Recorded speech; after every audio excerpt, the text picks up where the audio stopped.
Hey, good afternoon, guys. How you doing? Give me a shout out in the chat, please, if you can hear me okay. And we are here for episode 17 of the Blood Angels Army List show, which is pretty crazy. Three more episodes, I guess, after this one will be at 20. That'll be 100 lists looked at and reviewed. And good evening, people in the chat. I see a lot of people already in chat. Alex, Kevlar, Adam, Pedroig. I think I saw a couple others as well. Mark, Will. Good afternoon. How you guys doing? Thanks for tuning in. As always, we are live every Sunday with the Army List show. And if you do enjoy the show, then I would really appreciate it if you either like the video. That really helps me out. And if you are new here, you could also consider subscribing. Good afternoon, Mikey, Adam. How you guys doing? Audio's good. Thank you very much. Cool. So, yeah, a lot of chat going on before the show even started today. So I guess if you have a question, as always, just throw it out into the chat, and I'll try and pick it up. We will also just quickly cover how you can submit your list for a future video. And if you want to do that, what you need to do is head over to the Blood Angels Commander YouTube page, click on Community, and then in the latest community post here, just put a comment, and that can be your army list. Like, ideally, just from the Games Workshop app or Battlescribe, just post it in, as text files. So I don't really want to have to open Excel files or anything like that, because I don't have software sometimes when people share them. So just post it in there as a text file, and I will pick it up and I'll add you to the queue. The queue for members at the moment is just a few weeks. The queue for non-members is quite a bit longer, maybe like 2 months. So I guess if you want your army list done quickly, you can consider becoming a member of the channel. And big shout out to all the members. I mean, like, the chat is just full of green and blue names, which are members. So very much appreciated, guys. Cool. Right, so today we've got 5 lists to go over, as always. And the 5 lists we're looking at today come from a bunch of different players, and they are Alex Layton, who's a member, Will Cherry, who's a member, Conor Cahill, Garrett Swift, and Mohammed K. I don't think I have your last name, I guess. So these are the lists that we're looking at today, and excited to get into some lists. If you're fired up for this, hope you are. I definitely am. I really enjoy the Army List show. It always brings some new, some new tactics and some new thoughts to Blood Angels. And I was, just for the record, I was like 50-50 on wearing the gloves today. I did actually think maybe we won't wear the gloves today. It's almost 18 degrees in this room today. So, like, I was 50-50 on wearing the gloves. Give me 1 second. I will actually turn the radiator off though now that it is almost 18 degrees, because when it came in here a bit earlier it was pretty cold. Cool, so glad the sound is perfect. So thanks for tuning in. And the other thing I wanted to say was I did get a hold of a box of Space Marine bikes, these ones, and I did ask people in Friday's video, maybe I can show them better in this other camera, 1 second. I did ask people if they wanted a bike to come ahead and join the Discord. So if you do want a chance to win a bike, then check out the video description link below and join up on the Discord, because we've got 3 bikes that we can give away. These are all brand new on sprue. I mean, the idea would be that you would use them to create some sort of like captain on a bike or chapter master on a bike, because that's what I'm running and that's what I generally think is great right now. So brand new on sprue.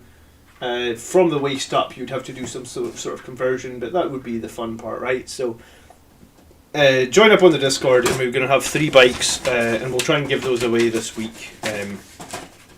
So if you're in the Discord, you're going to have a chance of winning a bike. Cool. Okay, so let's get into the first list today, and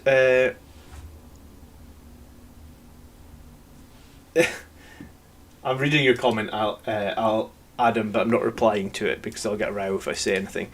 Okay, first list then. Alex Laxton. I hope I said that right, and I did notice that Alex was in the chat, so let's get into it. Greetings, Commander. This is a revised list of the previous list I sent you several weeks ago. I've been tooling around with a few different ideas and believe this is the most refined list to date. I've added a few few full boss units to backfill my infantry slots and added Primaris Librarian as well as a Whirlwind. In the previous list, the captain was my warlord and a real beatstick, giving him Angel's Exemplar for both Imperium Sword and Heroic Bearing, as well as Teeth of Terror. However, this showing, he is a basic jump pack captain, providing reroll 1s for the Inceptors. Not sure how I feel about this, so perhaps you give me a greater consideration to my current warlord trait structure and see if it's worth switching a hero of the chapter with one of my other characters. Perhaps I'm also leaning too much weight on Wiserator. I actually really like Wiserator. I think it's generally pretty good. Alex lacks time with an X. I don't know if we're saying that right. I'm sorry. Otherwise, this list remains the same with heavy reliance on jump pack units and mobility. The Sanguine Priest will accompany the Sanguine Guard. My Master of Sanctity Chaplain will accompany my Vanguard Vets as an initial strike force, and the Librarian will be advancing with the Intercessors and buffing things along the way. And hey, GU, thanks for tuning in today. Good afternoon. Alright, so Alex, this is a double patrol list, it looks like. So we're minus 2 CP to start with because we have 2 patrols. First one is a chaplain who is the Master of Sanctity. He has the Wiserator, Mantra of Strength, Canticle of Hate, Icon of the Angel for the rerolls of charges, an Infernal Pistol, and Rites of War. Okay. I don't know quite yet the value of Rites of War. I'm winning a lot of games without Rites of War, but I guess we'll see once I deal with some more really heavy OBSEC lists how I deal with them. But Rites of War is maybe a little bit questionable to me. Then we have a Primaris Librarian who is the Chief Librarian. He's the hero of the chapter. He's the Psychic Mastery. He's the Relic of the chapter. He's the Tomb of Malachor, the Veil of Time, the Null Zone, the Psychic Fortress, the Quickening, 4 sword and bolt pistol. This is interesting as well, right? Like, Quickening on the Primaris Librarian seems like a really strange choice, right? One of the biggest strengths, I suppose, of the Librarian is being able to use the Wings of Sanguinius, and I get you're buffing up his attacks and his damage, but I don't think it's going to be that significant personally. I also think I need to check the points cost, actually. Let me just check the points cost. Between a regular Librarian and a Primaris Librarian comes in at what? 95 points. Okay, and a Librarian in Terminator Armour comes in 10 points more expensive. Yeah, I mean, the Primaris Librarian, he's going to suffer from mobility issues. I guess you run him next to your Intercessors, like you said in your comment. However, I feel like if you're gonna run a non-jump pack Librarian, I think you need to take Wings of Sanguinius. I mean, and I don't think Quickening gives them all that much value, right? Because I'm running a Terminator Librarian who is 10 points more expensive than the Primaris Librarian, but the only real difference between the two of them is the Terminator Librarian is going to have a better save, right? Because he's in Terminator Armour. So he's going to have his 2+ and his 5+ Crux Terminatus. And I guess he's going to lose 1 inch of movement against the Primaris Librarian, but they both have the same number of wounds. Okay, the Primaris Librarian does get 1 additional attack, but still, I mean, I guess you're buffing him to potentially 9 attacks. I mean, it's not bad, but I mean, I think that with the powers you have on that Librarian, like Veil of Time, Null Zone, Psychic Fortress, like that Librarian he's a force multiplier. He's not really a combat character. I mean, he'll do combat if he has to, but I think it'd be better to just have him super mobile. And yeah, I mean, I guess that's an interesting thing about the Terminator Librarian and the Primaris Librarian. The reason I run the Terminator one is because I like having that 2+ save and that 5+ invulnerable save.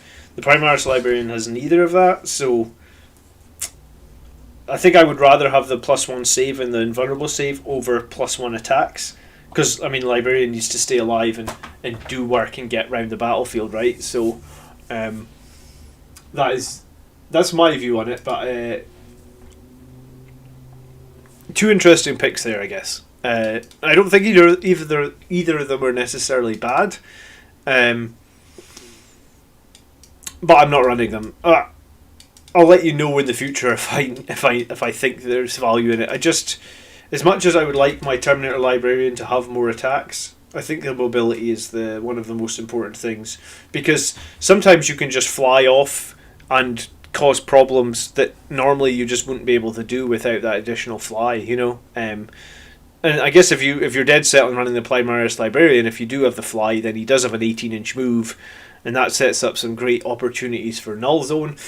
And yeah, do you know what? It's a really interesting thing is someone told me about, we were speaking about Custodes the other day, right? And Custodes get an ability where you can deny a psychic power within 12 inches, right? So with like, for example, a librarian that has Wings of Sanguinius, you could be 12.1 inches away, you could cast your Null Zone, it couldn't be denied, and then you could cast your Wings, again it couldn't be denied, and jump on in and Null Zone against pretty much anything you want. Now, against Custodes, who are usually sitting on 2+ saves and crazy invulnerable saves like 3+ or 4+ across their whole army, that is very, very strong, and that is uncounterable play, right? Because in your movement phase, you would literally just move your librarian so he's 12.1 inches away, cast your 2 powers, and the second power you fly on in. So that's, you know, that's one example of how strong Wings of Sanguinius can be, and I think that's going to be way stronger than D3 additional attack. It's D3, right? It's not flat 3. It's D3 for quickening. So something to consider anyway. And I mean, it's not, you don't have to buy a new model or anything. You just want to switch that out, right? Okay, and then troop wise, we have 5 infiltrators times 2, I guess. We then have Sanguine Guard times 9. A couple of Infernal Pistols and a couple of Power Fists. I think it's fine. I think you really don't need to spend the points on Power Fists anymore. But, I mean, you can if you want to. I think what you gain in wound roll, you probably lose in hit roll now. It is easier to get things to buff the hits right now, I suppose. And there is ways to get reroll 1s and hits, but the Power Fists, to me, are questionable. I think you can spend the points better elsewhere. How about the Redemptor Dreadnought? Is it a must-have? Says Almost. I run 2 Redemptors and I'm buying a 3rd, so I really like the Redemptors, but I guess it depends on some people, I guess, are going with Inceptors. I'm going with Attack Bites with Multi-Meltas and Redemptors, but I think both can work and both can be pretty good for Blood Angels. Alright, so it's a nice big 9-man Sanguine Guard. Again, 9 feels a little bit like overkill. I do recommend 7 to 9, but 9's probably okay. It's just a little on the high side. Then we have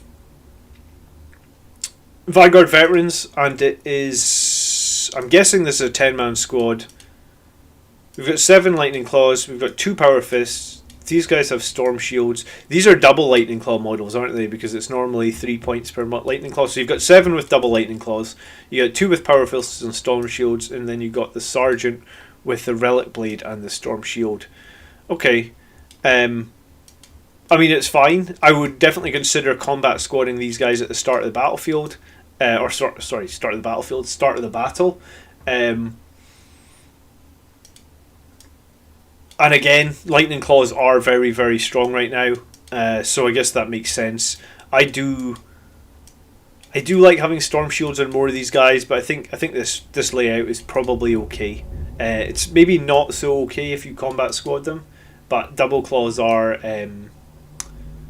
Double Claws do a lot of work. I think the question though, like, I don't know if you saw my video a few weeks ago against like Double Claws against the Storm Shields, and I think having the guys armed with Double Claws gives them about a 10% damage buff, I think it worked out as. But having them equipped with a Storm Shield on every model gives them about a 70% survivability buff. And for me, I just jump all over survivability buffs. I make all my units very difficult to kill. Can I shift the notepad over? Yes, of course I can. Sorry, thank you for pointing that out. What I see on my screen is slightly different to what you guys see on your screens, I guess, because it's all set up with overlays. So yeah, sure. Thank you for pointing that out, Pedroig. Okay, and then we've got 2 Inceptor Squads, and they are both 3-man squads with plasmas, and this seems pretty standard. You know, everybody's running the plasmas. You obviously need to bring them in near something to get some sort of rerolls. And then we have the Whirlwind as well with the Vengeance launcher, which I think, again, the Vengeance launcher isn't particularly great. I would just say run the Castellan launcher. The Castellan's going to be more reliable if you need to do suppression fire, and the 10 points you pay here, I definitely feel like you could get value, or you could use those 10 points probably in a better situation. If it was you can't claw if you're dead, says Jason. Yeah, I mean, that's true. Yeah, I would take these 10 points. I would throw 7 Storm Shields onto these Lightning Claw guys, which would add 7 points, leaving you 3 points left over. And then I would actually throw away the Storm Shield on the Sergeant and give him an Infernal Pistol. That's probably how I would switch that squad up to be a little bit stronger, I think.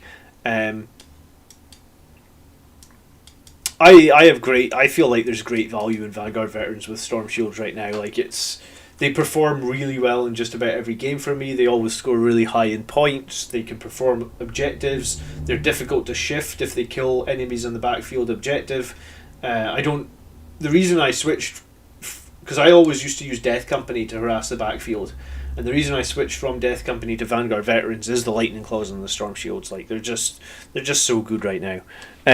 So yeah, double Lightning Claws is fine, but I mean, if you ever I was going to say, if you ever buy more Vanguard Veterans, definitely consider Lightning Claws and Storm Shields. And what I actually did, Alex, was I actually ripped the arms off finished models, which feels so wrong, right? You've got a model, you've finished it, you've transferred it, you've varnished it, and then you get out your... in my case, it's like a shitty little kitchen devil. You can check it out. Look, it's this like horrible kitchen devil from the 1990s, and I just hacked their arms off and was like, these guys are so much better with Storm Shield Lightning Claws. So yeah, that's what I did, and I remagnetized them. Do you know what? You can actually, I'll show you. Like, so I've got a bunch.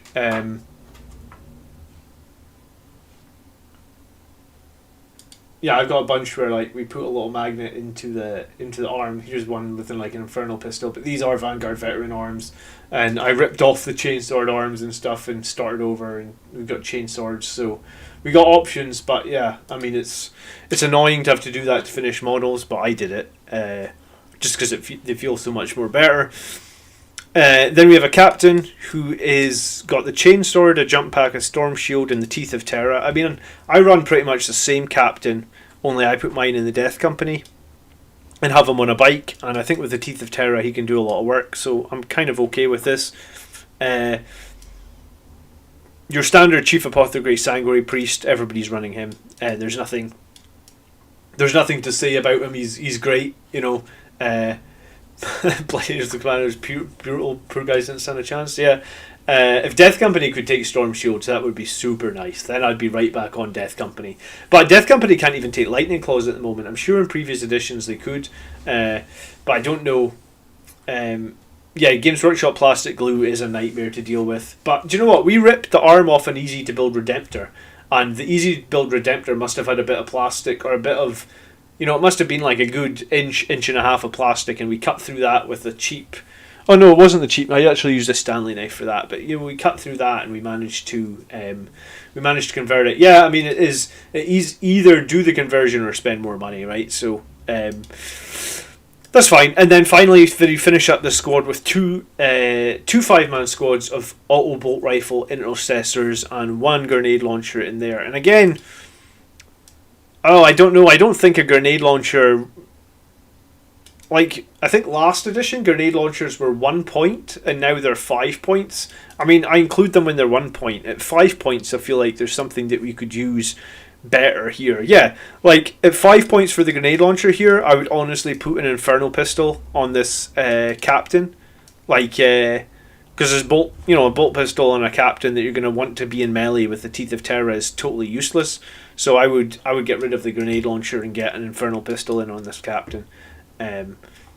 Again, just because quite often in a game you shoot a frag grenade or shoot a crack grenade and you are lucky if it does a single wound or you're lucky if it kills a single model, whereas sometimes you shoot an Infernal Pistol in close range in combat and you can do 8 damage. I mean, it doesn't happen all the time, but when they fail their armor save and it's like, alright, it's d6 damage plus 2 because I'm shooting my pistol in melee range, essentially, it's always pretty scary for your opponent. And yeah, sure, sometimes, knowing my luck, I probably roll like a 2 or a 3, so I end up doing like 3 damage.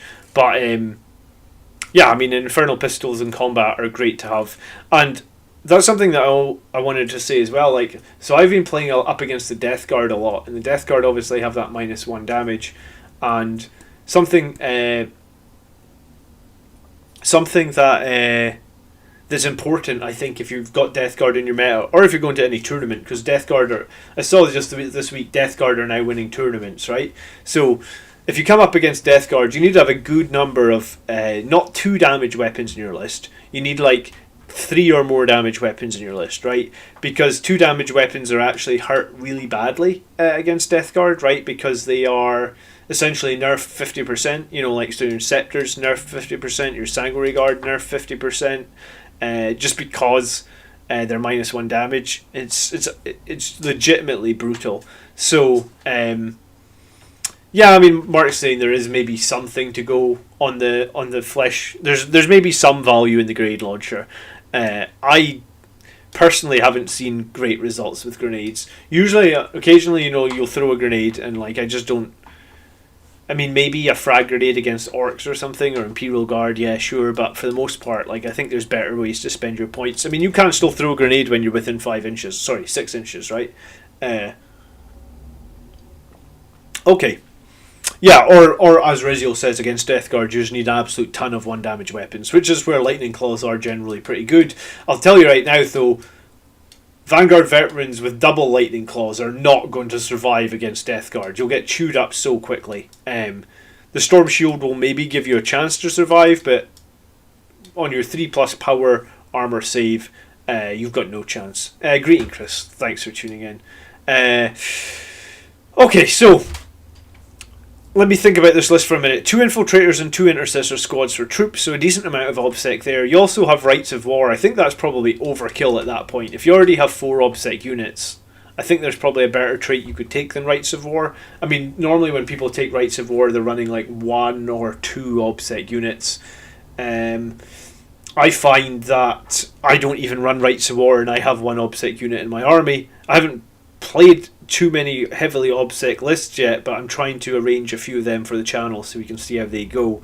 So maybe next Monday night is going to be up against a heavily OBSEC list, so maybe you can tune in and see that. But I think that one of the things that Blood Angels excel at in 9th edition is killing an opponent, right? So you kill the opponent on their objectives, and then, you know, if you're thinking about this, right, like you've got your chaplain, which you said was going to run with your Vanguard Veterans, right? Yeah.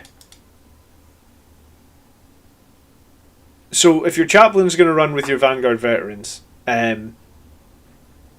you've got 10 Vanguard Veterans there, and let's assume you haven't changed any of the loadout, right? So you've got all these Lightning Claws and Power Fists and a Relic Blade and your chaplain. Are you really expecting to leave, like, if the enemy has troops, are you really expecting to leave troops on the objective, I guess, right? Because Vanguard Veterans get 2 attacks by default, 3 if they charge, 4 if it's Savage Echoes, so you've got 6 attacks per unit, or, sorry, 6 attacks per guy, you've got 7 of them, so that's 42 Lightning Claw attacks right there.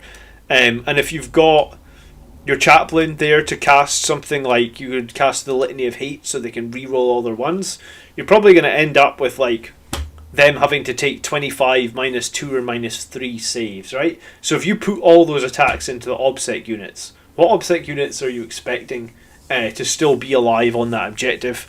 I mean, maybe against some armies, right, like big Necron blobs, or maybe against like some sort of Custodes, there might be something OBSEC, but for the most part, I think Rites of War, I think there's better options. Like I would take something like that makes this chaplain more survivable or do more damage. That's you've taken Imperium Sword instead of Rites. I'd honestly take Gift of Foresight here, because that gives you like an added level of survivability, and you want that character to survive. And in some ways, Gift of Foresight is actually making people think twice about trying to kill characters, right? When you know that the character can reroll 2 armor saves per turn, people are thinking twice about going after my characters now because they're losing games against them because they're like, oh, he's going to reroll potentially 2 armor saves. I don't know if we can kill him. So they don't go after him, and what it means is at the end of the game, my characters are still alive, doing a ton of damage. And yeah, Mark's right. You know, I have a different strategy to a lot of Blood Angels players. So yeah, Rites of War has probably got some value. I just don't know if you need it when you have 4.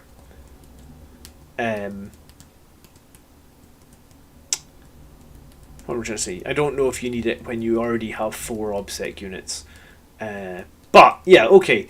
So I mean, in general, you know, the list: 2 Infiltrator squads. That's good screening. 2 Intercessor squads for pushing up middle. A captain, a priest, a librarian, and a chaplain. I mean, that's basically the same 4 HQ I'm running. I'm just running 2 captains. One's obviously Death Company rather than the chaplain, but I do generally love a chaplain. And then we've got a big squad of Vanguard Veterans, which I love right now. The squad of Sanguine Guard, which are good. The Inceptors, which make a lot of sense. And then the Whirlwind as well. So I think overall it's a decent list, Alex. I don't think I have any other things that I would change bar the things I touched on. And most of the things I touched on I think are pretty small. Hey, Mike, good afternoon. Thanks for tuning in.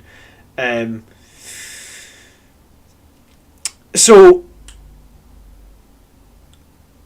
I think you might struggle a little bit against Death Guard. Obviously, your Inceptors lose a lot of their potency up against that. So that's one concern that I have. And then, yeah, I mean, my other concern is against heavily armoured lists or lists with a lot of armour and a lot of dreadnoughts. You could come into some problems as well, just because similar -1 damage thing can kick in pretty nastily. We do know people are running dreadnought based lists now. You know, the Custodes list that I played had, what was it, 6 Contemptor dreadnoughts in it. And then we also had an Iron Hands list on Andrew's channel the other night, which was like 2 Punishers, 2 Leviathans, 2 Contemptors, you know, so but overall, like, it's a solid list, and I think it's generally using top units, and I think in most situations this list will do pretty well. And just a couple of minor things that maybe I said, but I do honestly think you need to play this list out first a few times and then maybe revisit what I said. You know, like, play the list. If your Vanguard Veterans aren't surviving, then consider ripping off their arms and getting those Storm Shields on there. If you come up against Death Guard and you don't feel you have enough, more than 2 damage weapons, then, you know, drop this grenade launcher, get another Infernal Pistol in there, drop that Vengeance launcher, get an Infernal Pistol into the Vanguard Veteran squad. You know, you could probably actually drop like 2 more of these Power Fists, add 2 more Infernal Pistols here. I mean, yeah, you could even do what I do, where you get rid of this Librarian, make him a regular Librarian or a Librarian in Terminator armor, and then give him a Melt-A-Gun, right? So you've just got quite a bit more punchy multiple damage or a lot of multiple damage weapons as well. Do you know what? There's something else to be said that's quite nice about the Librarian with the jump pack, is you can often use that wings to get him within half range to shoot that Melt-A-Gun, and I mean that combines again with Null Zone as well, right? So there's a few ways you can use him. You can use him around that.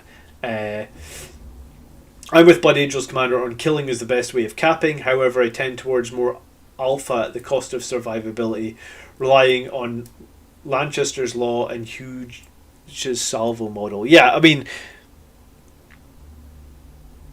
I feel like most of the stuff in my list is built to survive, or if possible, I play my list to survive. But yeah, I also think that, like, Yeah, I think this is why I just can't get on board with Inceptors, right? Because for me personally, you know, Inceptors, you roll the ones and you kill yourself. I mean, you can have captains around to prevent that, but against certain enemies now, your 2 damage is basically nerfed to 1 damage, which is a huge reduction. And I think this is why I'm running the Redemptor Dreadnought. Someone in the chat asked about Redemptors earlier. Yes, Primaries Librarian can transhuman. Yeah, I mean, he gains and loses his 5++ with the Null Zone or the Fortress, but he does still have that 2+ base save, right, from being in Terminator armor.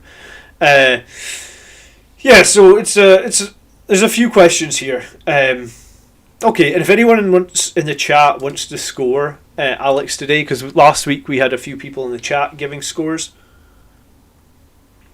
So if anyone wants to give Alex a score for his list today, you know, fire in your score out of 50. So we're going to start with OBSEC, and we're going to go with like a 9.5. You know, I guess, yeah, we'll go with a 9.5. 4 troop units, 2 Phobos units, and Rites of War. I mean, the only way probably you get higher than that is if you included Visage's Death somewhere as well, but I think that's fine. So you got very good amount of OBSEC. For Hordes and Infantry, well, you've obviously got those Inceptors. They can absolutely wipe out them. You've got the auto bolt rifles, and I guess you're getting like 30 shots per turn with those. Sanguine Guard have their bolters as well. They can be good against clearing out screens and stuff. So, but that's probably it. So like an 8.5. Anti-monster effectiveness is generally pretty good, right? We've got a bunch of Sanguine Guard with swords. We have a bunch of Vanguard Veterans with lightning claws, a couple of fists on there as well. We have the captain with the Teeth of Terra. You know, he can be a bit more involved in the anti-horde as well. So yeah, an 8.5 maybe, or a 9 there. We also have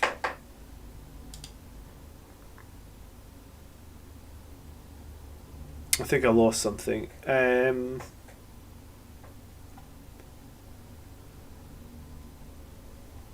I mean, we have a few Infernal Pistols here and there. I would like to see more in the list. I'd really drop the Vengeance Launcher. I don't think it brings much to the table, and I would probably drop this Grenade Launcher and get 3 more Infernal Pistols in this list. I think that would push you up a bit more on anti-monster, anti-vehicle. So I think it's like an 8.5 there, but I think it would easily push to a 9, maybe 9.5 with a little tweak. 69 out of 50 says Cars Michael. I don't know if you're trolling or you just typoed. Mobility, I mean, the mobility is generally pretty good. The only thing that's not going to be mobile are 2 Intercessor Squads, because Infiltrators can obviously use guerrilla tactics, and I guess our Librarian, I really do think you should take wings on your Librarian.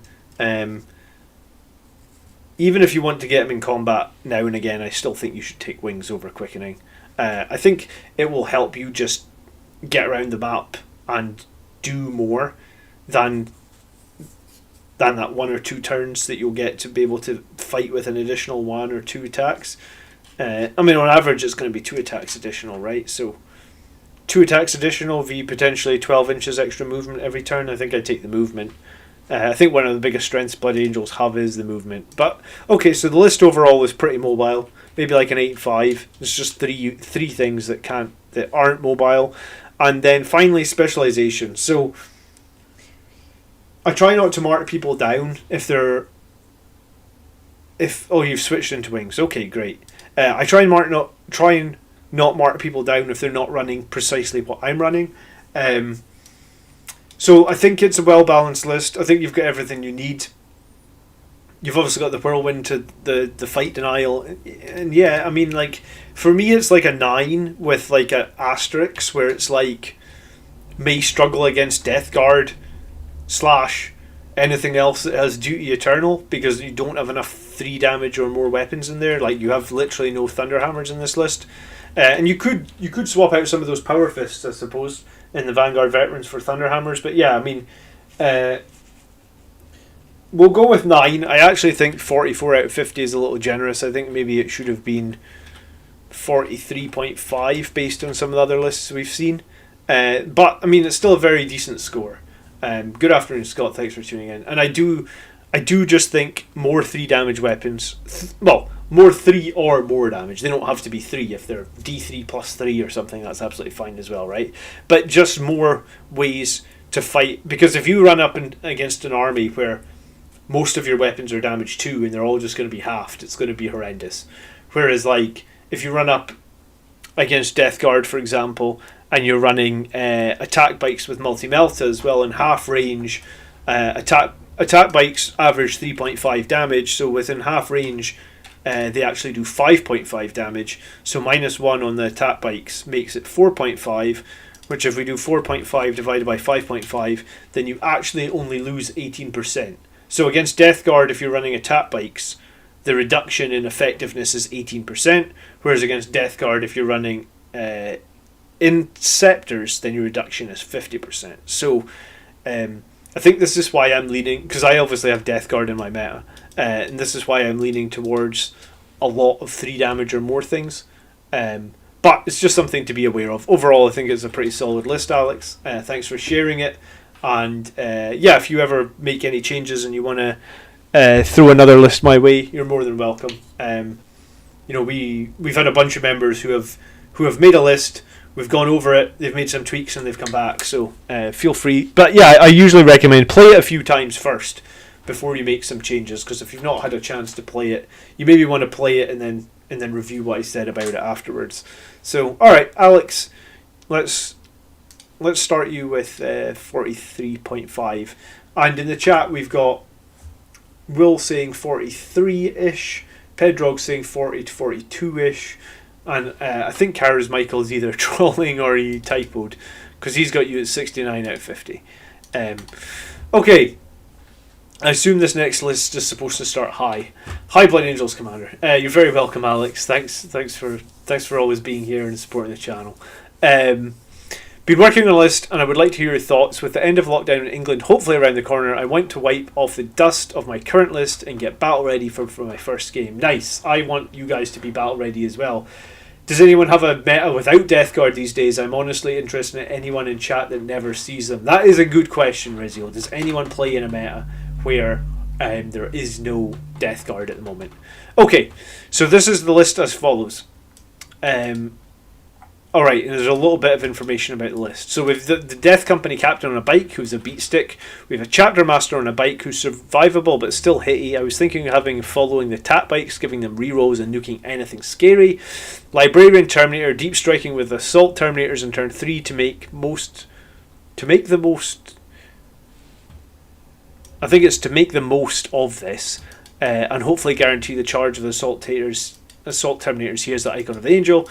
Troops simply hold the back line and zone out some potential deep striking. Vanguard Veterans hopefully get an easy all fronts and trying to steal the enemy's back, potentially divert some troops. Dreads match up the board as a bit of distraction, Carnifex, and act as heavy firepower.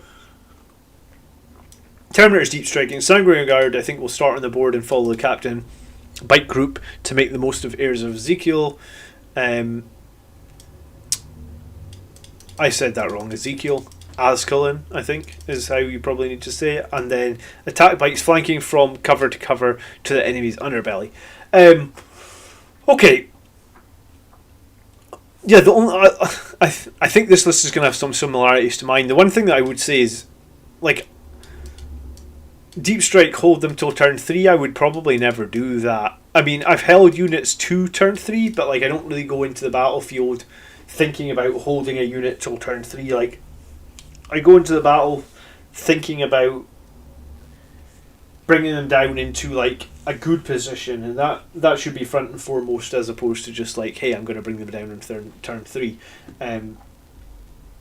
I am at one point going to get good at updating the names on these lists, and yeah, I should have said this at the start of the stream. At the end of the stream, like a few hours after the stream ends, we put all the lists from today's video into the comment section. So if you want to come back and catch any of the lists in just text format, then you can get it there. Alright, Cars Michael has given you a 43 out of 50. So yeah, probably a 43 from me, and I guess like probably the community score, what did we have? We had like a 43, a 43, and let's say like a 41.5. So your community score is like, oh, do you know what, rather than just do it, I'll just maths it. 43 plus 43 plus 41.5, and then we'll divide that all by 3. Oh, so your community score is 42.5, so it's pretty good, Alex. Alright. Yeah, one thing to be said, Terminators are slow as crap when they get on the board, right? They're 5-inch moves. So something you can do is you could deep strike them in turn 2 into somewhere obscured, and then in turn 3 move them 5 inches closer and make an easier charge. That could be something to consider, Will. So just bear that in mind. I think, like, sometimes I'll even do that with the Vanguard Vets, where I'll just deep strike them into an obscuring position in turn 2. And sometimes if you do that, right, and you deep strike them into the opponent's deployment zone or something like that, then you can just do scramblers with them or something, you know, to basically to basically feel like they hadn't wasted a turn, right? They came in turn 2, they did their scramblers, and then next turn they make their charge easier as well just by moving forward. So I mean, yeah, I guess you can keep the other player guessing as well by keeping them out, but maybe there's something to be said where that works better with Vanguard Veterans just because they have the 12-inch move, but I mean, it could still definitely be a thing with your Terminators, right? If you deep strike them behind a building, obscured, perform an action, and then next turn move them through the building or something, and then get within, sort of engage, give yourself a much easier than that 9-inch charge, because we know that the 9-inch charge is pretty unreliable. There's a website called Any Dice, and you know, even with a reroll, a 9-inch charge, you're looking at, is this right? Roll 2d6, and we need at least 8, because we get our +1. So you're still looking at, even with a reroll, a 50. You know, like it's like a 30 or 40% failure chance on the 9 inches.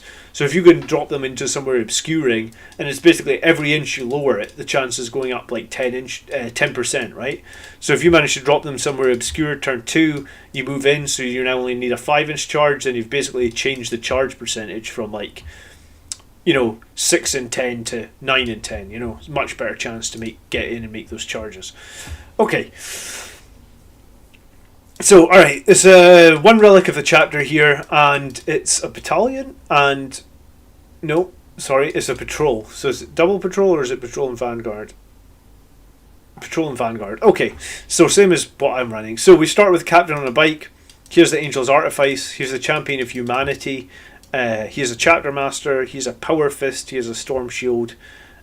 Twin bolt gun, and he is the Warlord. Interesting. So a little bit different from mine. I guess you get to re-roll hits against enemy characters, I believe, with Champion of Humanity, or you get +1 to hits.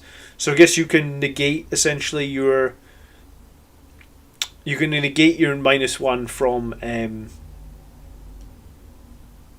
the Power Fist, right? Yeah, like a Power Fist and a Storm Shield is the same points as a Thunderhammer and Infernal Pistol. I guess we'll see what else you've got. I may be leaning towards Infernal Pistol and Thunderhammer as the better option here, but let's move on. Death Company Captain on the bike. He has the Hammer of Baal. Alright, so we've got another captain that has a flat 3 damage weapon. That's cool. And he is the Infernal Pistol. Adi is the Imperium Sword. Have you given anyone Gift of Foresight elsewhere? Because if you haven't given him Gift of Foresight, I would totally give it to this guy. The reroll of a save and a hit and a wound is super great with an Infernal Pistol and someone survivable like this, because you know, potentially the enemy will struggle to kill him with his toughness 5 and stuff, and being able to reroll 1 hit, 1 wound, 1 save every turn is really great. And I always seem to whiff my rolls with Infernal Pistols. You know, you just have that 1 shot and it's in close combat range, and quite often you either hit and you don't wound, or you miss completely.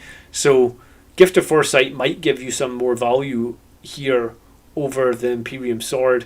I mean, I guess the Imperium Sword is going to do one thing, and it's going to let you wound toughness 8 on 2s. It's a toughie. Keep Imperium Sword if you want him to just kill stuff. If you want him to survive and generally be a nightmare for the opponent to deal with, you could take the Gift of Foresight. Could I give him 2 traits or lose the sword?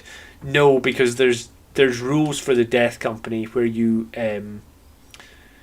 can't use the thing to give him a second Warlord trait, unfortunately.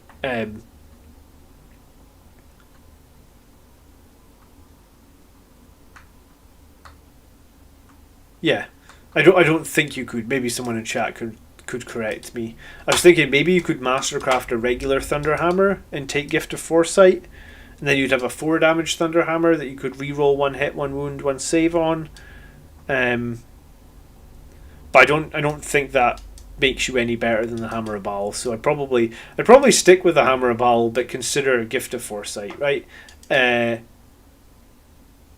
I think what you probably lose on the wound rolls, like the +1 to wound, you're probably going to make it up because you get to re-roll a wound, and also you can re-roll that wound on something important like your Infernal Pistol. So there's something to be considered there as well. Okay, troop wise, we have 2 squads of Infiltrators. We then have a Leviathan Dreadnought with the Twin Volkites, the Grav, 2 Hunter Killer Missiles, and the Siege Drill with a Meltagun. We have a Redemptor Dreadnought, Macro, Onslaught, Fist. We have 2 squads of attack bikes, multi-meltas. Sorry, I don't know why I said 2 squads. I guess it's because it says 2 power level in here. Power level is just generally annoying. So it's 1 squad of attack bikes, 3 all with multi-meltas. We then have our Librarian and Terminator Armour, who is Veil of Time, Might of Heroes, Psychic Fortress. He's the Chief Librarian. He has the Combi Melta. He's the Force Staff. He has the Icon of the Angel, and he has Smite. Okay.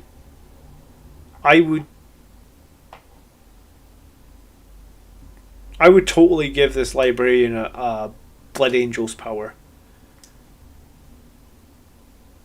You've only got 1 extra relic in this list at the moment, so I would give him the Tomb of Malkador and let him pick up Blood Angel's power. Because you're deep striking in, I'd probably take something like Unleash Rage and give the Terminators that he's arriving with exploding 6s.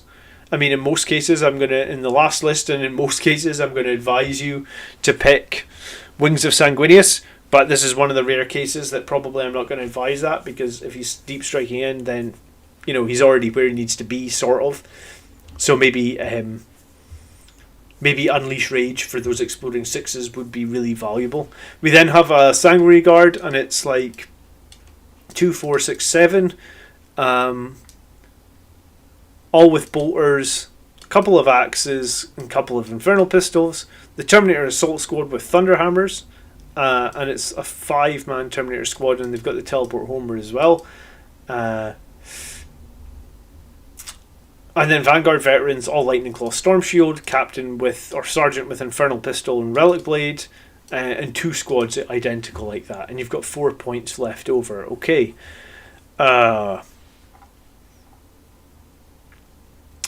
Yeah, I was going to say, I'm not sure how we can spend those 4 points. I would have liked to spend them, but I don't think we can.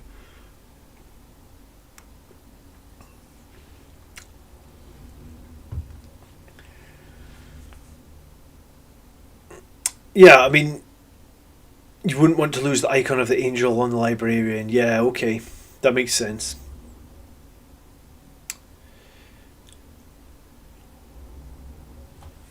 Oh, and if you do have Icon on the Angel, then you didn't... The reason I didn't see it, you've only got... Yeah, you've only got -1 relic here, and you've actually got 2. So, because you've got Angel's Artifice on your Warlord, then you've got the Hammer of Baal on this guy, and you've got the Icon of the Angel on this guy. So this is what confused me. Relics of the Chapter should say 2 and -2. Okay, so how many CP are you starting with then? You've paid 3 for your additional detachment, and then you've paid 2 relics of the chapter, and you've got 1 hero of the chapter. So you'd actually be starting with 6, I think. Okay. So the captain, the Death Company captain, 2 infiltrator squads, a Redemptor, a Leviathan, attack bikes, Librarian, Terminator Armour, Sanguine Guard, Terminator's Assault Squad, and then 2 Vanguard Veterans squads. I mean, this is a pretty solid list. The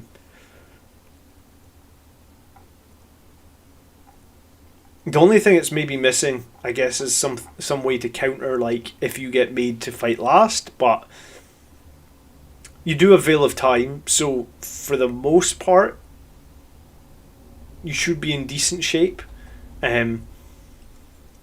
I was trying to think, like, this list feels like it's a little bit punchier than mine, but I guess, like, I've had to spend 125 points on a Whirlwind.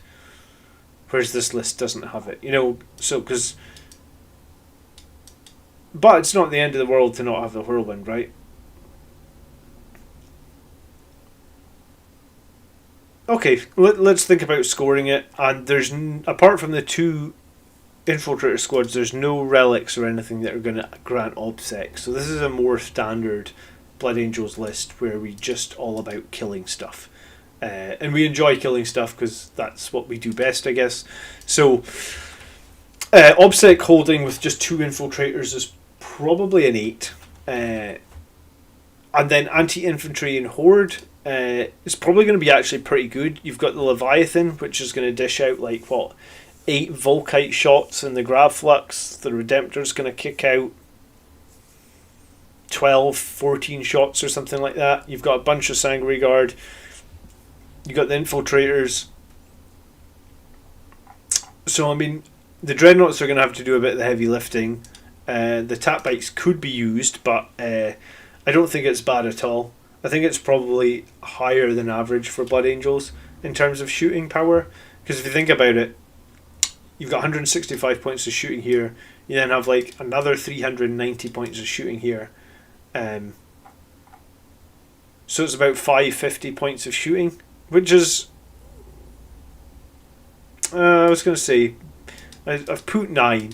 I think it's fine. We also have our Death Company captain and our regular captain that could go in and crush out infantry, and we've got Vanguard Veterans that can do that as well. And then up against the heavier enemies, no Whirlwind, says Reziel. Yeah, I mean, not everybody's running the Whirlwind yet. I mean, it is good, but not everyone's running it. Against the heavier monsters and stuff, you do have your Terminators with the 3 damage Thunderhammers, which is good. We have a bunch of Lightning Claws, which we know can work there. We have 1, 2, 3... We have 3 Melta-Guns, but then we have the... Is that right? 4... Well, 3 Infernal Pistols, a Melta-Gun, and then 3 Multi-Meltas on these bikes. So if the bikes can survive... Oh, and did I miss this Melta as well? Yeah, so this list has 2, 4, 5 Infernal Pistols, then 3 Multi-Meltas, and a Combi Melta. So, that's potentially 12, 13 shots a turn from Melta-Guns.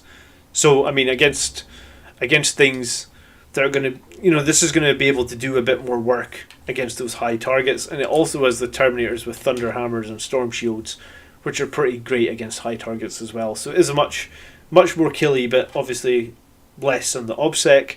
Its mobility is a little bit weaker. Terminators aren't so mobile. I mean, they do have deep strike, and I guess our Dreadnoughts aren't so mobile, but they don't need to be. So maybe mobility is the same or similar, 8-5. And then specialization, I don't think that we've got... I don't think we have a problem with specialization in this list. And maybe you need to take a point off because you don't have a Whirlwind, so the enemy can hit you with you fight last shenanigans. But apart from that, I think this is a very punchy, killy list. So yeah, I think that's going to be the benchmark for today's lists. It's hard to say how much of a problem the Whirlwind would be, but it could, or not having the Whirlwind could be, but you could definitely run into some problems against some lists with it. But overall, I like it a lot. It's probably going to be a difficult list for people to pick secondaries as well, because you're only going to get 3 for Assassinate. There's going to be barely any points for Bring It Down. It's going to be hard for them to kill your Warlord, because he's on a bike, so he's toughness 6, and he's got 7 wounds, and he's very mobile. And Kara's Michael gave this 45 out of 50 for this list. But yeah, I think something like that. If anyone else from chat wants to give it a score, please do. But yeah, Will, I don't know if you've submitted a list before, Will, but this list looks very cool. I'd love to know how you get on playing it. In some ways, it's very similar. Alex gave you 43. All right, so you're averaging the same as what I gave you right now, which was a 44. It's very similar to my list. I guess the difference between my list is I don't have the second squad of Vanguard Veterans, and I don't have the Assault Terminators, but what I do have is a Priest and a Whirlwind.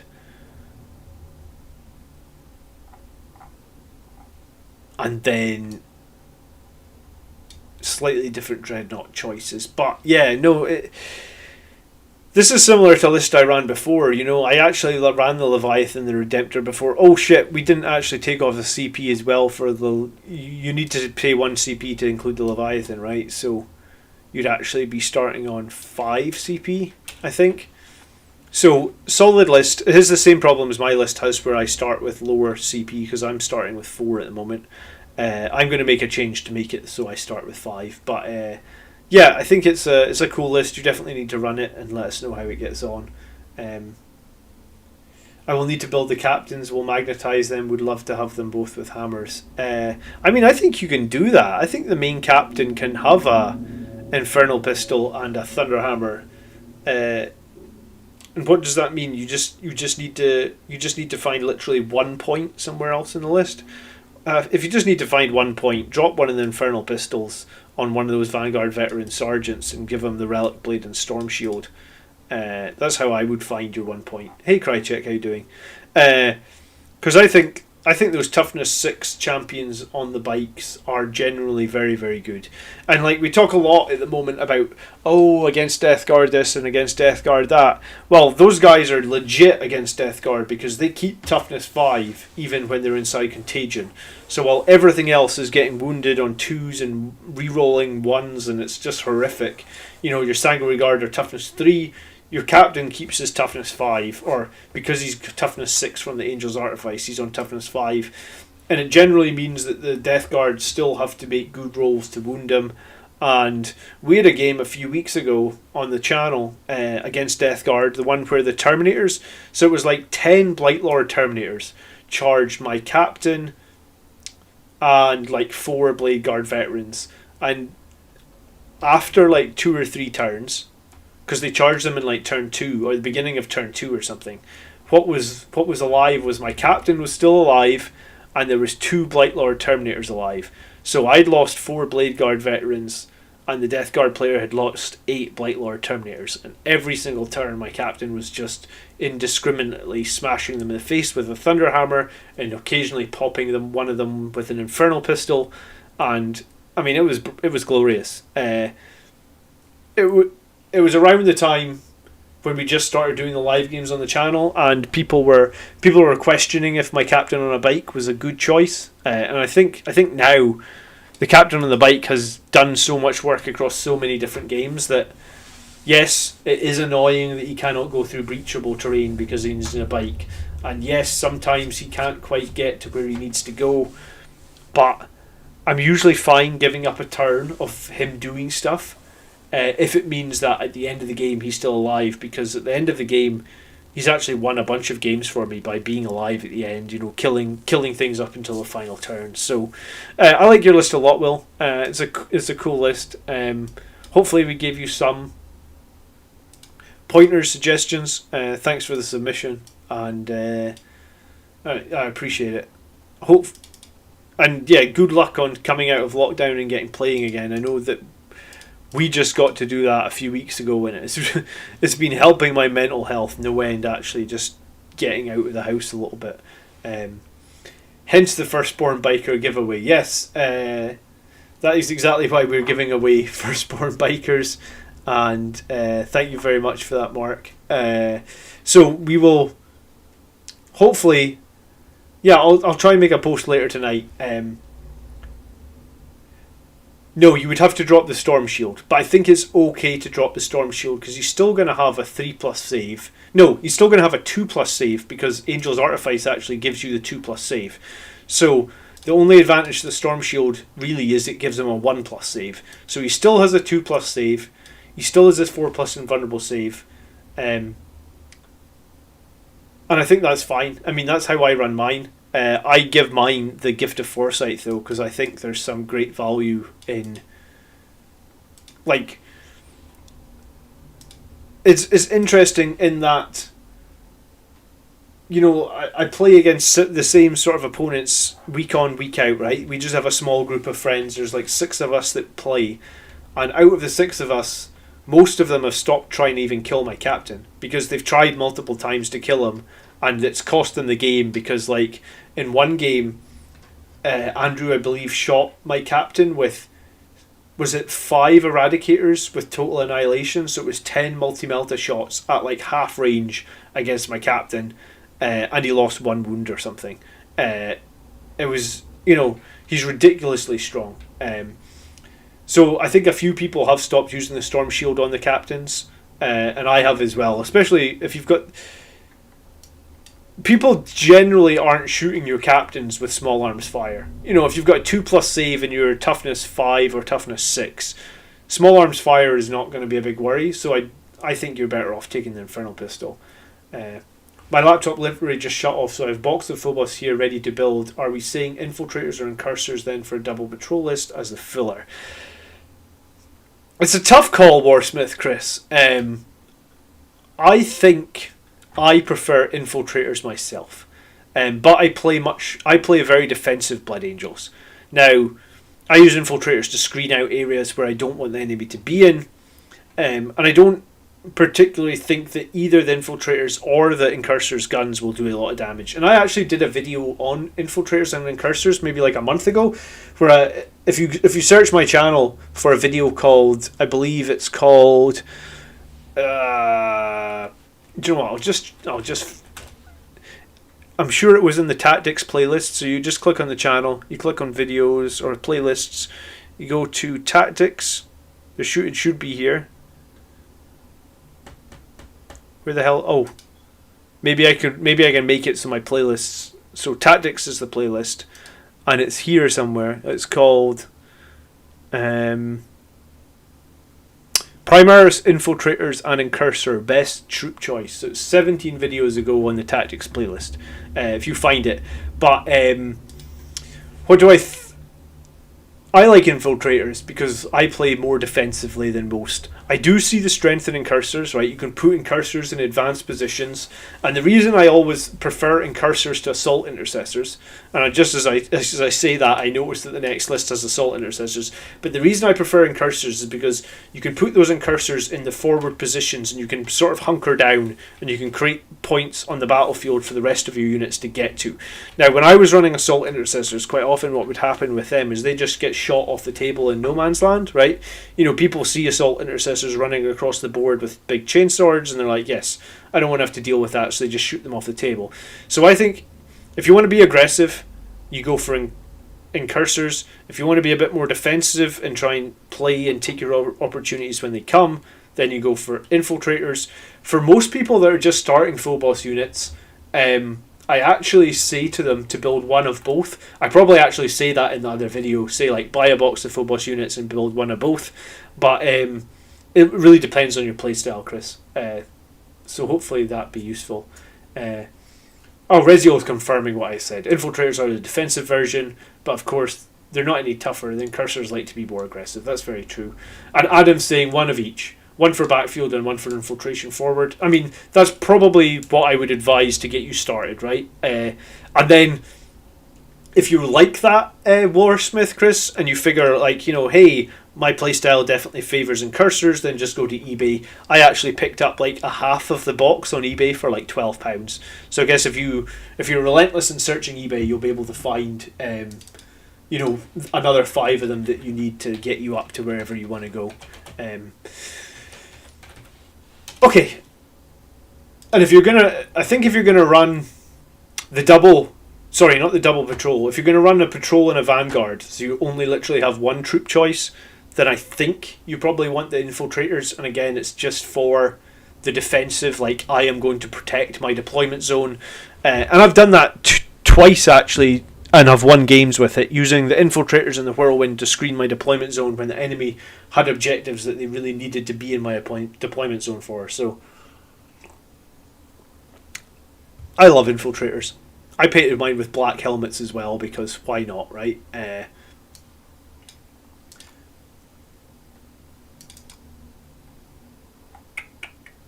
Okay.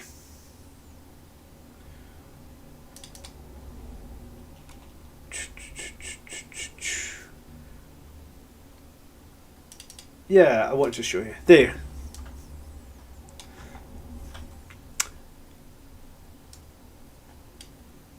I think they look. I kind of think that they're like special ops. So why not black helmets? Okay, moving on to list 3 for today. Conor Cahill. Love the weekly list streams. Learning so much every week. Could you take a look at this list? Blade Guard are in an Impulsor. Yes, Conor, no problem. Okay, and it's 1995 points, so he's got 5 point spree, and he's starting with 9 CP. Reavers are easily converted into infiltrators and cursors. The multi-part and cursor kit has leftover bits for making infiltrators when using Reaver bodies. Yeah. I actually kind of think that I want to buy a kit of Reavers before they discontinue them, because no one really runs Reavers, right, ever. So they're either going to have to buff them or they'll discontinue them at some point. So I want another kit of them just because their helmets are so damn cool. Alright, so Connor's list. And we start with a captain on a bike who has a storm shield and teeth of terror, and this list I think comes from the GW app, so it's a bit more condensed. We then have a librarian dreadnought with quickening and wings of sanguinius, iron resolve, meltagun. I love this loadout for the librarian dreadnought. This is how I like to run him. Gives him 9 wounds, gives him a 6+ feel no pain, gives him that meltagun to do some random damage when he does hit, quickening to get him up with attacks, and the wings to fly him around, and then the standard Sanguine Priest with the icon of the angel and the jump pack. We then have a 10-man squad of assault intercessors, and the sergeant has a power sword. Seems like a strange choice of weapon for the sergeant, but I guess it's something. We then have 2 Incursor squads as well, so this is a battalion for sure. Yes. The Blade Guard Veterans, then there was 5 of them, and they're just the standard loadout, and he said there was an Impulsor to go with them. The Impulsor has 2 Stormbolters and an Iron Tail Heavy Stubber. We then have 2 7-man Sanguine Guard. One has a bunch of fists and plasma pistols, and one has a bunch of fists and infernal pistols. Honestly, I would get rid of the fists.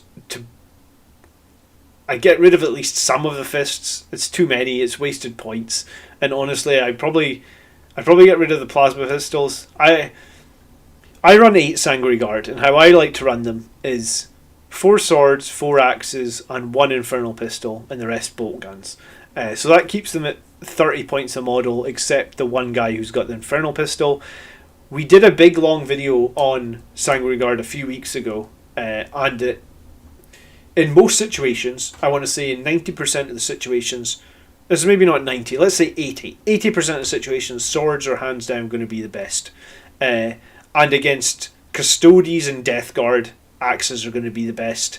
But then, if you cast Null Zone, then it goes back to swords being best all the time. So swords are the best in most situations. And axes are a close second. I think the power fists are overpointed for what they are right now, and because it's all 2 damage, generally you'll lose 1 to hit on you'll lose your hit roll will become 1 worse, and your wound roll will become 1 better for the power fist. And the swords and the power fist have the same AP, so there's literally no advantage to going for the power fist, except really you just waste 30 points. I mean, yes, there might be the odd situation where you're up against toughness 7 armor, and it's maybe an additional +1 on the wound, but against toughness 8 armor, there's no difference. So, and I think when you come up against those harder armor things anyway, when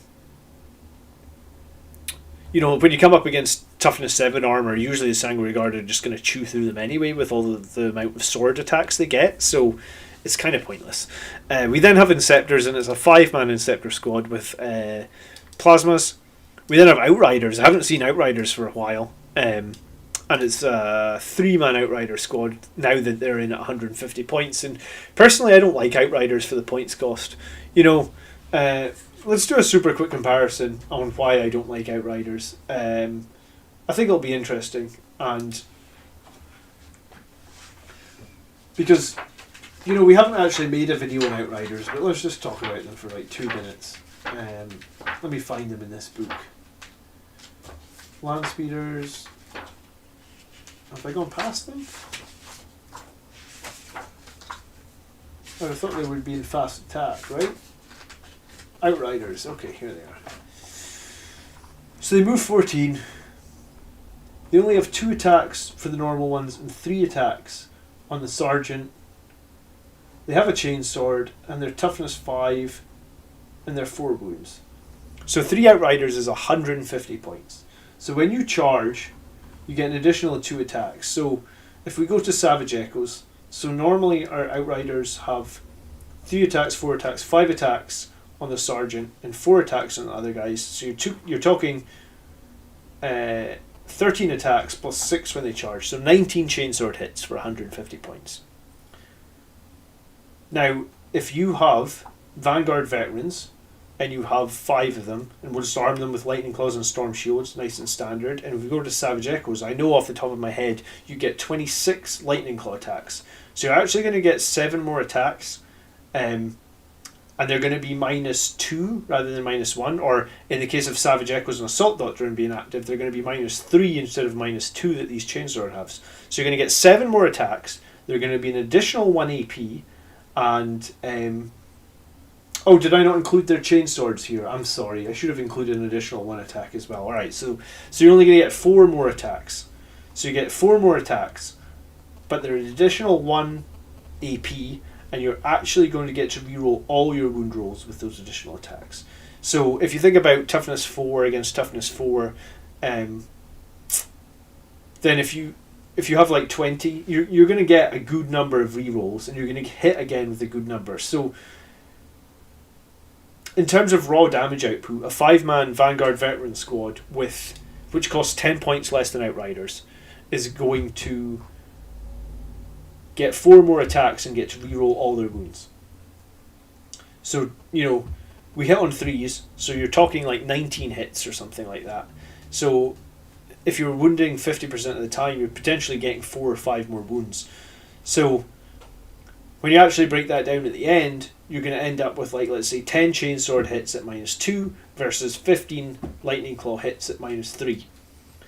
And then the other thing to consider as well is if the Vanguard Veterans have the Storm Shield, then what they lose in that additional +1 toughness that the Outriders have, they're going to gain it back from the fact that they have the 2+ armor save and they have the 4+ invulnerable save. 3 Outriders do have 12 wounds, and 5 Vanguard Veterans do only have 10 wounds. So the Outriders edge it on wounds slightly, but for me, I would instantly replace these Outriders with Vanguard Veterans. And then you've got 10 points. I don't know what we would do with 10 points in this list, but actually, if we stripped off these 3 Power Fists out of both squads, we could add another Sanguine Guard to one of these squads. So we're now, and I generally recommend 7 to 9 on Sanguine Guard. I think 6 is too low. So this makes this one squad 7. If we strip off these 3 plasma pistols, and we strip off 1 infernal pistol, so we put 1 infernal pistol into each squad, then potentially you can actually change the Sanguine Guard to 2 7-man squads, mostly swords. You could have some axes in there, but 1 infernal pistol in each one, and you could replace these Outriders with Vanguard Veterans. Now, some people love Outriders. They have more toughness, they have more wounds, and they are faster. I just don't think you're going to see much of that, Mark, if you compare them against the Storm Shield and the fact that Vanguard Veterans can deep strike and that they can be they can deep strike into obscuring positions. I think you're going to get more value out of the Vanguard Veterans, honestly, than you will out the Outriders. I have never had much success with Outriders, and maybe some people have, but for me, it's never been there.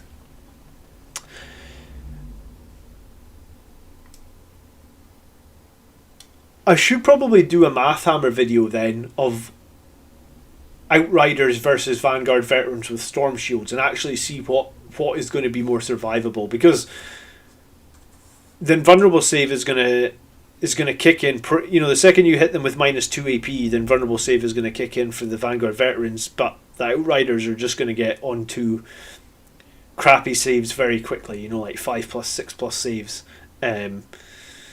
So yeah, it's kind of interesting. Maybe we can do a video on that. So what else we got in this list? We have the Captain, the Librarian Dreadnought, the Priest, 10 Man Assault Intercessors. I generally don't like that just because they're going to get shot down in the open quite often. I'd make it a 5-man and try and get some more elites in there. Impulsor, Outriders, Inceptors. Yeah, it's a tricky one actually. Outriders are just a bit overcosted. They essentially cost as much as attack bikes with multi-meltas. Yeah, I mean, for 15 points more, you would get 3 attack bikes with multi-meltas over those Outriders, and I think I would pick that every day of the week. I also think that Outriders fall off super hard if they don't make those kills on the first turn, right? Because what did we say? The Vanguard Veterans get 4 more attacks. Well, normally they get 4 more attacks, but once the Red Thirst and Savage Echoes and Devastating Charge all fall off the Outriders, you go from like, what would it be like? It's going to be 4, 5, 6, 8 plus 7 plus 7. So you go from like 22 attacks down to 10. So if you don't kill who you're fighting against in that initial turn that you charge, then you literally lose over half your attacks. Whereas the Vanguard Veterans would start on 26 and they would fall down to like 16, which is like 16 divided by 26. So the Vanguard Veterans, after the Red Thirst falls off, lose like 38% of their power, whereas your Outriders essentially lose 55% of their power. So it's a really interesting comparison. My money, I think, would probably be on the Vanguard Vets if we math hammer it, and maybe we will in the future. Some people have asked for a video on Outriders, so maybe we'll add that as a future video to have a look at. I'll take a note of that somewhere, actually. Let me do that now, because if I don't do it now, I will definitely forget. Okay, but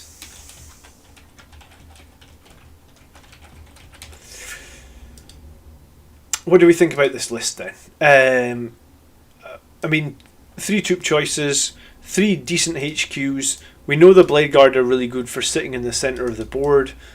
The Impulsor feels like maybe it's wasted points. I mean, if you want to engage the back line or the backfield of the enemy with a Blade Guard, that's fine, but I think the Blade Guard work well sitting in the centre. I think you have the Sanguine Guard to engage the backfield, maybe the Inceptors, maybe the Outriders. So you need something to hold the middle. I mean, maybe you're planning on holding the middle with the Assault Intercessors and going aggressive with the Blade Guard.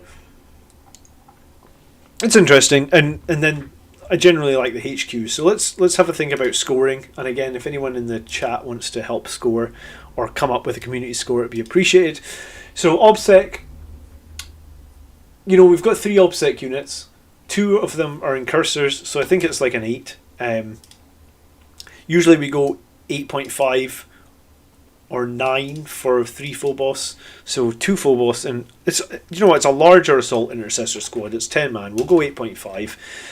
How do we do up against hordes? I mean, we can kill a lot of hordes with our Inceptors. I mean, I guess we can smash into hordes with our Outriders and hopefully kill them in one turn like that. The Sanguine Guard loadouts are questionable. I really don't like the plasma pistols on them. I just don't think you could ever really fire them at high power reliably. I just wouldn't risk it personally. And then I guess our Assault Intercessors could attack twice with Honour of the Chapter, which is generally very strong if it's used right. The Impulsor must go, says Jason. Do you know what? I have an Impulsor and I started painting it Death Company colours, but it got put on the shelf just because I feel the same way. Alright, so I think anti-infantry is like an 8.5. Anti-armour feels maybe a little weaker. I mean, I have 6-man Sanguine Guard squads feel a little bit small. Like, I think 7 and 8 usually kill whatever you charge into. I think 6 you maybe leave the enemy with some units to fight you back, which is maybe a problem. We have the Blade Guards, which can do work, and I guess we've got our Captain and our Librarian, which can do pretty good work. But overall, I guess against armour, I'm thinking this one is a little bit... Armour and monsters, this one's a little bit weaker. It's like an 8. Its mobility is fine enough. I guess the Impulsor adds mobility to like one of the immobile units, and then all that's running on itself is 30 points is definitely too much to risk to shoot the plasma pistols on high power. So at that point, I'd rework these two squads. I think that would be stronger. And I quite like having the Sanguine Guard with a lot of Angelus bolt guns. Since they made them 18 inches, they can usually snipe off some targets. And in turn 2, with the -2 AP, they can usually do a bit of damage. And then you do still have that one Infernal Pistol for when you were in close. I hate... Jason says he hates the Impulsor as well because he did the same as me. Okay, so mobility I think is generally fine. We're going to say an 8 because you're going to have those 10 Assault Intercessors running across the board. And then Specialization, well, I mean, you don't have a Whirlwind, so you can't make anyone fight last. You don't have a Librarian to maybe like add fight first to you guys, so you might have some problems there. How are we looking on 3 damage weapons? I think we're a little bit lacking. I mean, our Librarian has one, and I guess you have a few Infernal Pistols here, but I mean overall we only have like 4 3 damage weapons. So again, this list could come up and stuck against certain opponents, so I think we go with a 7. So it looks like Alex rated you a 39 out of 50. I think there needs to be some tweaks here, Connor. And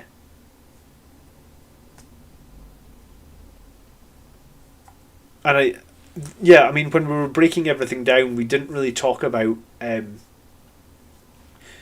too many ways to get more 3 damage or above weapons in this list. And while you don't necessarily need them, I do think they help a lot. And I think that, I mean, I'm trying to think, a Vanguard Veterans squad costs 140 points. So you could run, if you did take out those Outriders, you could run your Vanguard Veteran Sergeant with a Thunderhammer. And a Storm Shield, right? And that would come in at 149 points. I think you had 5 points left over as well, yeah. So you could even run your Vanguard Veteran Sergeant with a Thunderhammer and an Infernal Pistol. That could work as well. That gives you at least 2 more 3 damage plus weapons. I'd maybe even lose 1 Assault Intercessor and give the Sergeant, again, a Thunderhammer. Could be a possibility. Tony's given this list a 38, so I guess the community score is like 38.5. So, yeah, I mean, your Librarian Dreadnought can do a lot of work, but you'd be putting a lot of reliability on him. I wonder if you did drop 1 Assault Intercessor to pick up the Thunderhammer. How much is a Thunderhammer and Assault Intercessor? It's is it 15 points? 20 points. Geez, so it costs as much. An Assault Intercessor literally costs 19 points per model, don't they? So Thunderhammer actually costs more than a model? Wow, okay. But I think I would still probably do that. I was trying to think, is there a way you could get this Bike Captain to have the Hammer of Baal instead? You could drop the Storm Shield.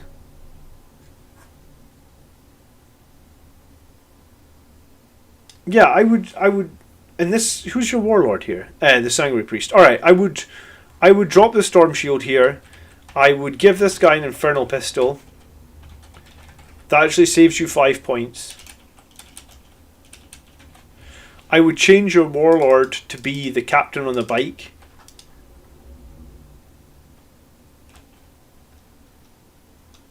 Well, I don't even think you have to change the Warlord. Do you need to be... No, you don't need the Warlord for the chapter command stuff. No, so you don't need to change your Warlord. I would just change that to an Infernal Pistol, and then I would give him the Angel's Artifice and spend the 1 CP for it. And there we've added like 3 or 4 new multiple 3 damage weapons in, and I think we've kept it within the points cost I think that would be generally a bit stronger. So hopefully that's useful, Connor. But yeah, I think 40, maybe a tiny bit generous, but yeah, definitely improvements could be made there pretty easily, I think. Cool.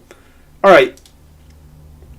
Next up is Garrett Swift, 69. Okay. He recently started again after 20 years out. The Horus Heresy series really drew me to the Blood Angels, and I'm working on my army. Hopefully I will get my first battle going in a couple of months, and I wonder if you could look at the following list and see what the balance is. Yes, and let me update the list of mission names as well. Gareth. Cool.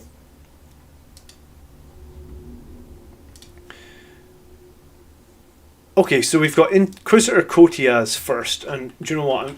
I have looked at the Inquisitors a few times, but we're just going to Google this guy. This is the one with the Raven, I think, right? Inquisitor Kotias. Is he the one? Yeah, he's the one with the Raven. So we start with an Inquisitor. And what's he got? Some sort of mastercrafted Nemesis demon. So it's basically a Thunderhammer, but with no -1 to hit. He's 95 points. 5 wounds. He's got a 2-up save. Wow, okay. And he's got a refractor field. That's going back. Nice old refractor field. 5+ invulnerable save. Imperial models within 6 can use his leadership of 10. When enemy units are set up on the battlefield, you can select one friendly Ordos Malus within 6 inches of the model.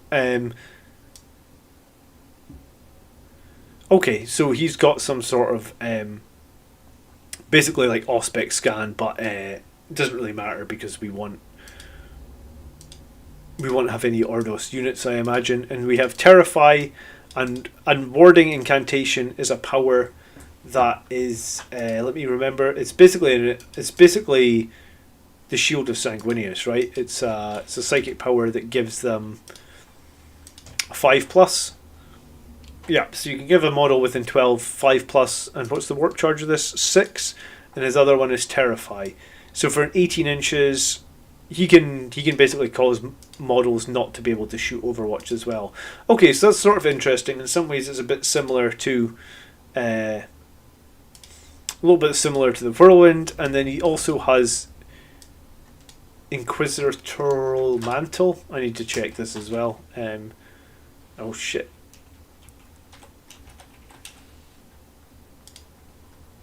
Not sure what this is. Oh right, so he's given him a Warlord trait. And what is his Warlord trait? Read the second half of the ability. Which one? Sorry. The Terrify. Until the start of your next second phase, subtract 1 for the leadership character of the model in that unit, and they cannot fire Overwatch. Or Warding.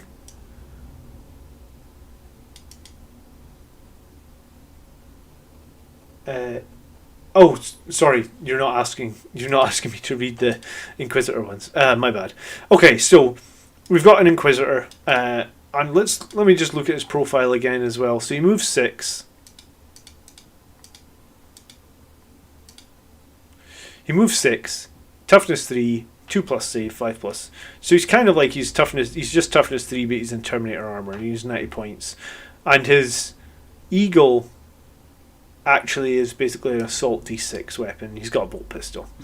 So do you know what? He's not bad in close combat, and I guess his Terrify to shut off Overwatch could be useful.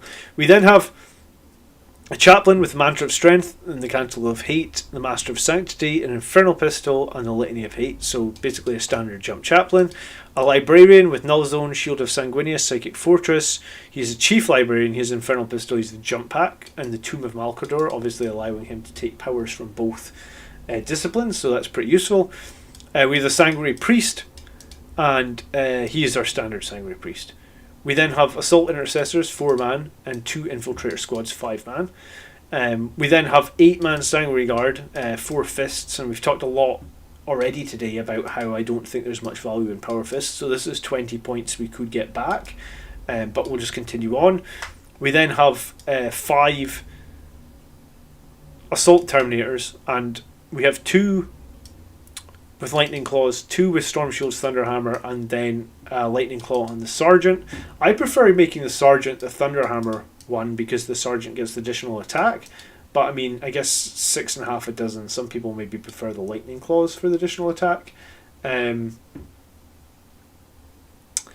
We then have Vanguard Veterans, and it's 2, 4, 6, 8, 10 Vanguard Veterans, mostly Lightning Claw, a Relic Blade and a Chainsword.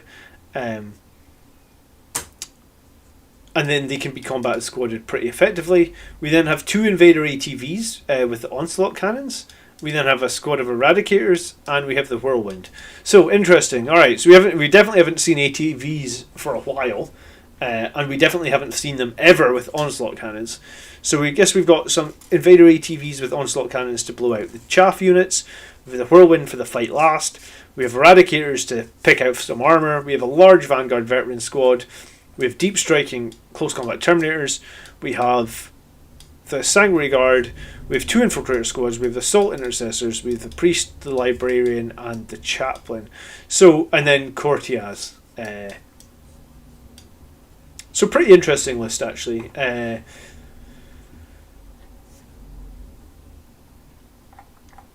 I guess that gives us 2 denies each turn as well, because... No, 3 denies, I guess, because we have the Chief Librarian as well.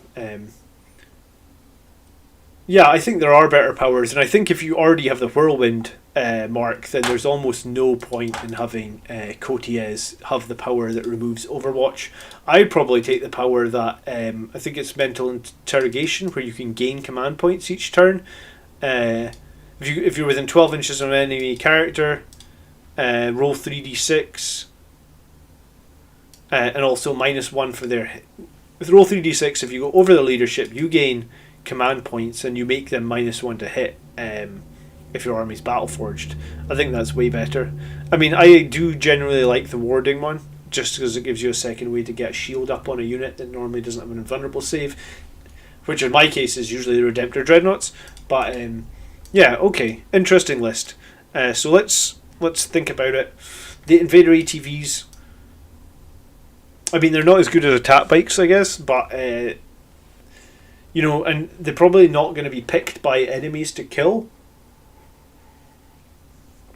But, you know, two heavy 8 Gatling cannons can do quite a bit of work. And Invader ATVs have they have double bolters as well on them, right? I don't run Invader ATVs myself. I figured that they were going to be... I figured that Invader ATVs with the Selfless Healer were going to be nerfed. So I just kept my regular attack bikes, and then the Invaders got nerfed, and I'd never bought any. Every model has an Onslaught and a twin auto bolt rifle. Alright, so it's actually not what I thought it was, a twin auto bolt rifle. So I guess you get basically 14 shots per turn from the Invader ATVs. So they can dish out a lot of chaff killing potential. The Eradicators to kill those big things, the Whirlwind for the suppression fire. Yeah, so it's a well balanced list actually. What's that? 160. Maybe a tiny bit less shooting than what I normally run, but... And I definitely think about combat squadding these Vanguard Veterans. I'd probably... You know, I'd probably actually drop the Relic Blade and maybe just make them all Lightning Claws and combat squad them. How many points would that save you? Because the Relic Blade's 10, so you'd spend 6, so you get 4 points back. So you'd actually have 10 points to spare at that point. What could you do with 10 points? Oh, well actually, I really want you to drop these 4 Power Fists, so that gives you 20 points. So you'd have 30 points at that point. So, what could you do with 30 points? I mean, I'd almost maybe...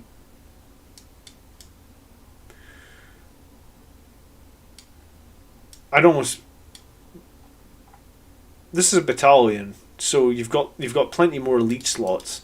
So I'd actually, if you had 30 more points, I would split these two into half, and then just basically have a Relic Blade and an Infernal Pistol and both sergeants there. That adds some more 3 damage weapons. You have a couple of Thunderhammers here for 3 damage weapons. You have the Melta Rifles for 3 damage weapons. You have Infernal Pistols and both jump characters. And yeah, if there's any points left, I would get an Infernal Pistol or few into the Sagari Guard. As anti-horde, how do those onslaught's ATV stack up? Are there better anti-horde options? I actually think they're generally pretty good, right? Because I run 2 Redemptor Dreadnoughts, and one of my Redemptor Dreadnoughts has like a Storm Bolter and Onslaught Cannon on it, so I guess it gets slightly less shots than this, like 2 less Strength 4 0 AP shots. And like I generally like it. Like I'm buying another Redemptor Dreadnought on payday so that I can run. So I basically have, you know, what would it be, like heavy 16, strength 5 -1 from the 2 onslaughts, and then like another 8 to potentially 16 shots from the storm bolters. So I'm going to retire my easy to build Redemptor and have 2 Redemptors with the onslaught and the storm bolters. So yeah, I think those invader ATVs are actually costed pretty decently at 80 points with the onslaughts on them, and I guess they won't get profiled as well, which is a huge advantage, right? So even if they're on 1 wound, unlike the Redemptors, they're still just going to hit on 3s. I assume they can still be healed by the priest, right? They just can't be resurrected. Maybe someone can double check that.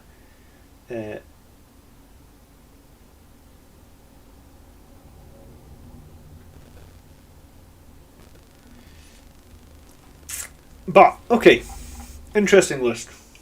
Let me think about scoring then.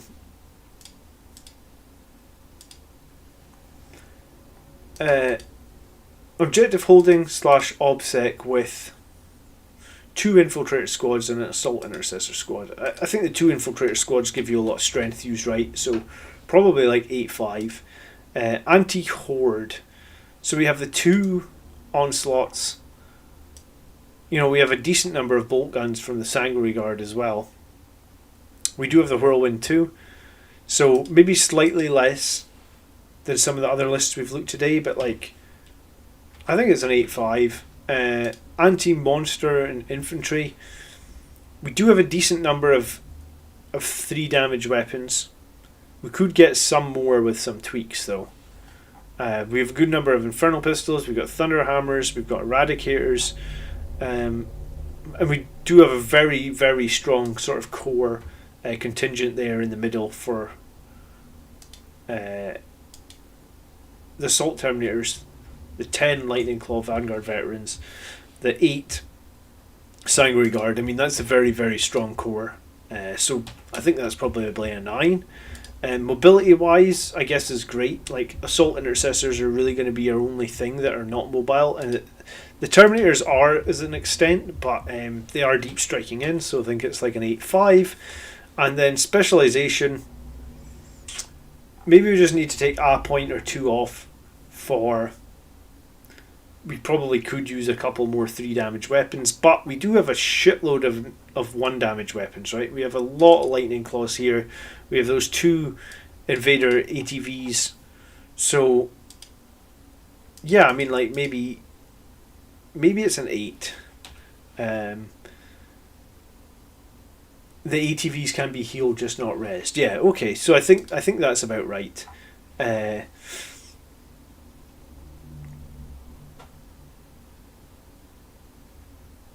I do think there could be a better choice in powers for Kotias. I don't think he needs to deny Overwatch if you already have that from. If you already have that from the Whirlwind, then I don't think you need it. The units are too big for me and need a bit of optimization. ATVs are too expensive. Yeah, I mean, I don't run ATVs, but just looking at the profile, you know, toughness 5, 8 wounds. So 2 of them are, what? 2 of them are like 15 points cheaper than a Redemptor Dreadnought.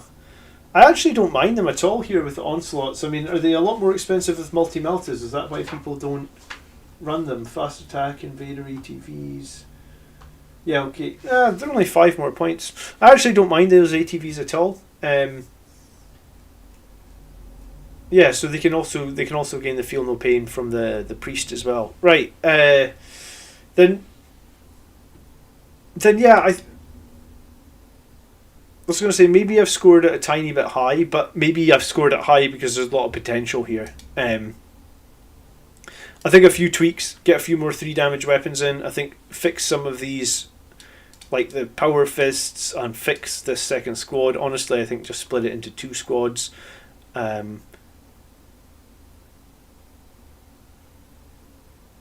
think this list can actually do a lot of work. I kind of like it.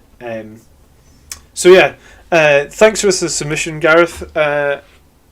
Hopefully it was a little bit of help, but yeah, I mean, I think it's just optimization and changing around some of your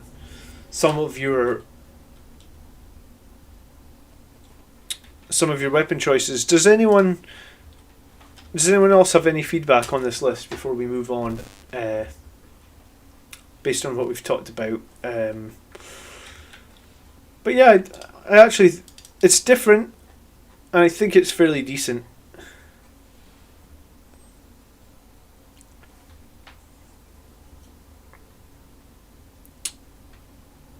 I mean, maybe the ATVs are just looking good on paper to me, and I haven't run them, but I mean,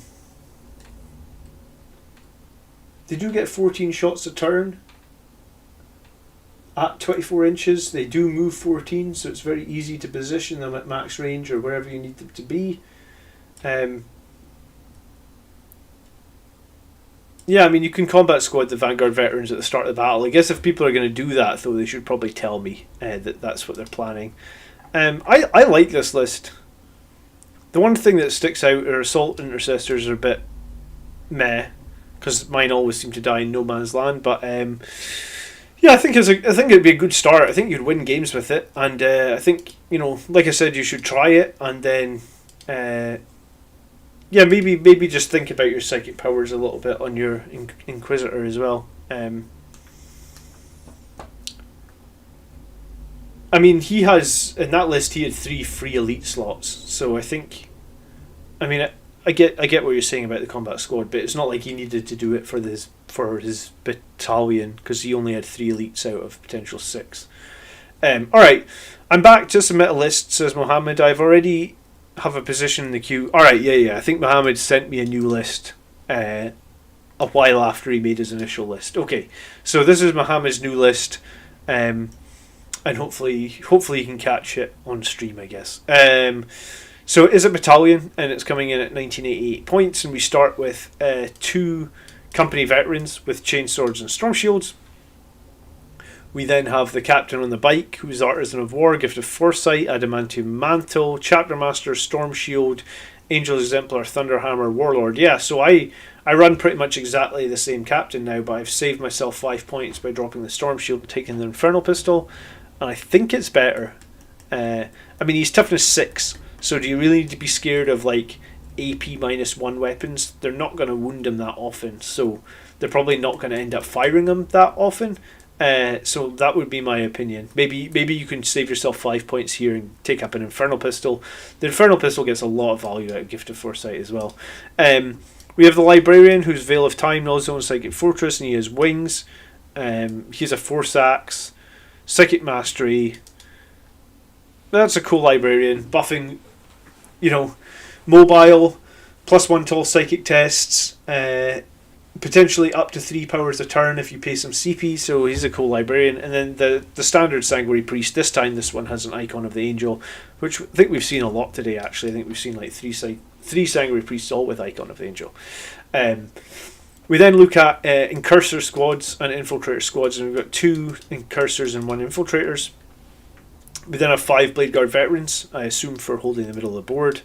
We have a large Sanguine Guard squad, 2, 4, 6, can't count, 2, 4, 6, 8, 10, and then 2, 4, 6, 8, so a 10 and a 6, and 4 Infernal Pistols in some and none in the others. I would mix these squads straight away. I'd get 2 Infernal Pistols into both, and I'd probably make them both 9 men. I think that doing something like that means you don't have to be so precise in deployment, right? Like, and it also means it's hard for the enemy, because like if they know one Sanguine Guard squad has all the Infernal Pistols in it, then won't they just aim to kill that squad first? Like that's what I would do, right? If you told me that, like, hey, I've got 2 squads of Sanguine Guard and this one's full of infernal pistols, I'd be like, right, well, that's the one I'm shooting. Because whereas, like, if each squad has multiple infernal pistols, then I'm probably gonna maybe end up splitting my fire and stuff like that. We then have holy shit, I haven't seen this before. I think this must be, what, 5 Eradicators with heavy melta rifles and the sergeant with the multi-melta. So that's they're packing some serious heat. And then the Whirlwind with the Vengeance Launcher. And this list is inspired by a wave of math hammer I did one day and posted to the Facebook group, with Eradicators being able to dish out 18 wounds to Martarian if outside of his contagion reroll. I guess he means like denial with null zone help and full rerolls. This giving me a 10-man Sanguine Guard to one-shot 10 Death Guard Terminators, Deathwing Terminators, 10 Alaris Custodies, all using null zone. This obviously is heavily played around null zone. This includes the tankiest form of Chapter Master. The Blade Guard Vets and the Company Vets will hold midfield objectives, and the Vets will serve as action monkeys. There ain't any Vanguard Vets, and I know they do some great work in the backfield, but I make the cut to fit in another 8-man Sanguine Guard. They can wipe 20-man warrior blobs with some maths, and if they need to be, I will redeploy in cursors, and they usually die anyway and have obsecking good and melee.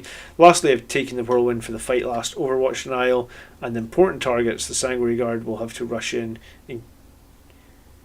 case they bounce. Consider maybe swapping the spells for Unleash Rage, Blood Boil, Wings, Null Zone, but not sure. Also consider swapping the icon of the Angel for Armour and Dominus on the Priest, but again, I'm looking for your feedback. By the blood are we made? 5 Eradicators or none, in my opinion. So yeah, the 5 Eradicators with heavy melta rifles, they'll be pretty good. Especially if you can get like Chapter Master rerolls up on them. You know, I was kind of liking this list. And then he kind of made the point that, like, hey, I don't have any Vanguard Veterans. And I was, like, looking at the list and, like, thinking to myself, I always advise people, like, do not run 20 Sanguine Guard. And what is this list? It's, like, 18 Sanguine Guard. So while it's not 20, it is basically what I advise you do not run. Because if you run this into Death Guard, you're gonna have a huge problem against Death Guard. Or if you run into, like, a heavy Dreadnought list for Space Marines or Custodies or something like that, again, you're going to have a huge problem because all your damage on 600 points of your units is, well, actually throw the Blade Guard Veterans in there as well, so your 800 points of elite melee units are going to have all their damage halved. So that's going to be a huge problem, and this is why I just can't get behind running so many Sanguine Guards. So I guess if you've math hammered that you need 10 of them, great. But keep your 10 then, and then the second squad need to become Vanguard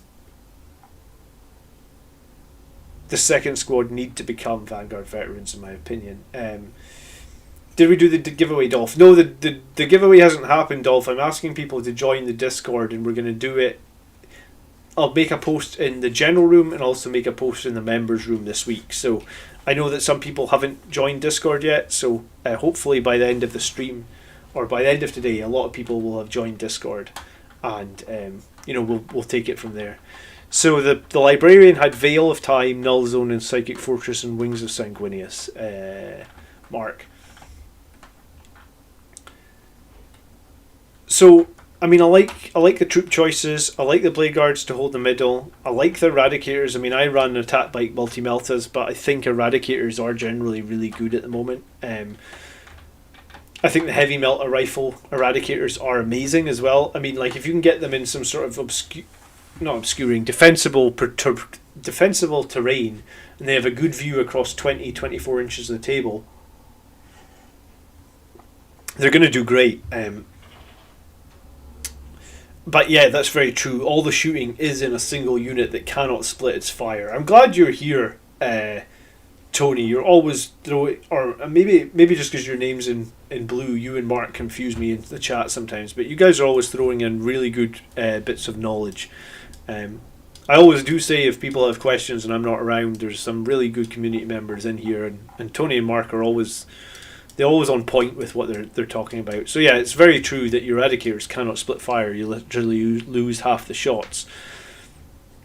And I mean, maybe that's one thing that the Tat Bikes have going for them over the Eradicators, right? I mean, you could potentially get 5 attack bikes for this points cost, or very, very close, right? Because attack bikes are 55.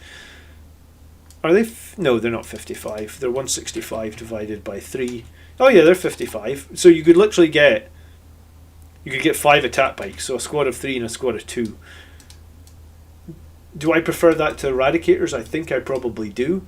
I think you can keep your 10-man Sanguine Guard if you really must have 10 men, but I would totally switch out one of these for Vanguard Veterans.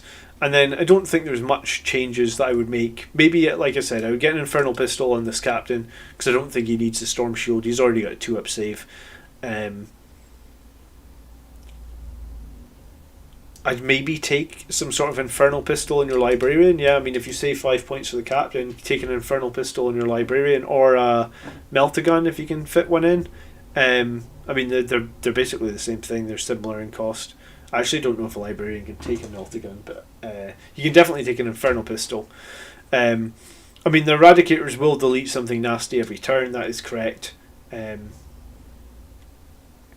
Sanguine Guard's efficiency is to be near the Warlord and get the +1 to hit. As in 9th, you want to be all over the board. 1 Sanguine Guard unit is enough, for any more so you're bubbling and losing efficiency. That's very true, Adam, as well. And that's maybe what some Blood Angels players aren't coming to terms with yet. You know, they're just... You know, some people are still running, or still want to run just 30 Sanguine Guard. And the other night on the Hobby Hangout, someone was saying, like, hey, I run such and such. And they were like, are you even a Blood Angels player? And it's like...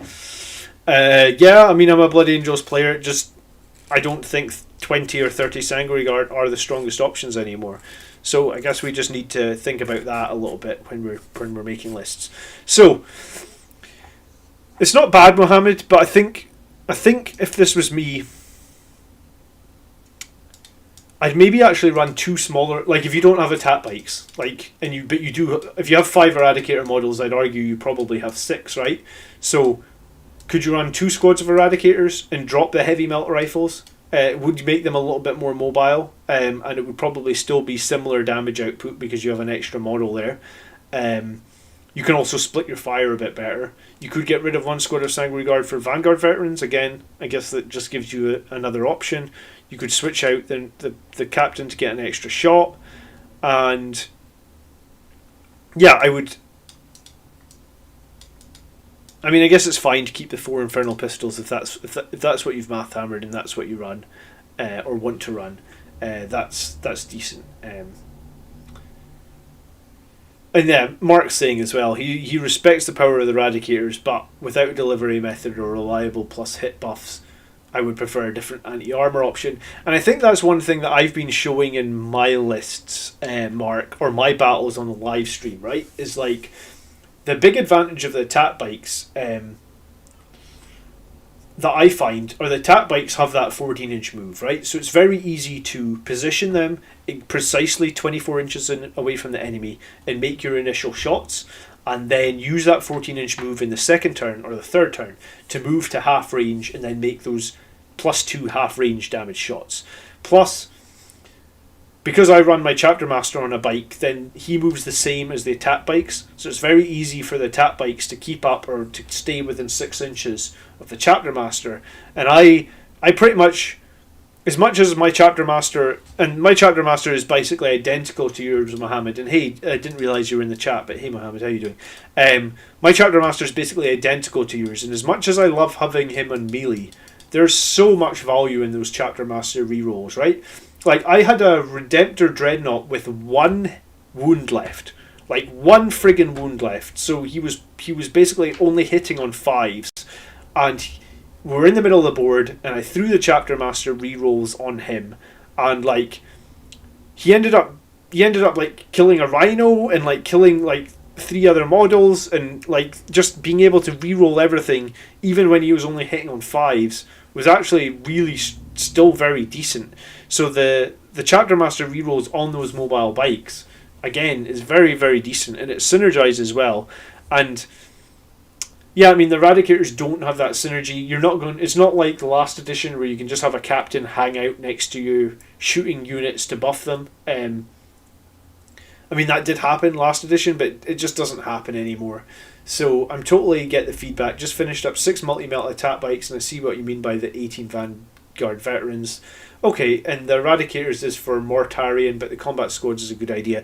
Yeah, I mean, so I obviously played a game against Mortarion, I think it was 2 weeks ago, and we beat the Death Guard by a lot, but like I actually just completely ignored Mortarion, right? Like, you don't have to kill him. He is just going to go around the board and kill things, but if you kill every other model that he owns, then you win the game. And I think at the end of that game, I had about 700 or 800 points of stuff left, and he had Mortarion and 3 possessed. So I had units on like 4, maybe even 5 objectives. Yeah, I think I had units on 5 objectives, and he had 3 possessed and Mortarion on 1 objective. So I get that sometimes like you're looking at the paper, and I do this every week, right? Like I look at Mathhammer and try and figure out like what's good and what's not good. But at the same time, like there has to be something about said of like you just if you go into the if the dice are never going to be 100% accurate as well, right? So if you go into a battle and you're like, right, I'm going to shoot everything at Mortarion in turn 1, I don't care where he is, I'm just going to try and put everything into him and try and take him out. There is going to be situations where you just fluff your rolls, and then you're going to be in a difficult position, right? Because you've created this sort of one-dimensional strategy. So like when I went into the battle against Death Guard recently, I knew the power of Mortarion. I actually didn't realise just how brutal his aura was at turning off rerolls. Yeah,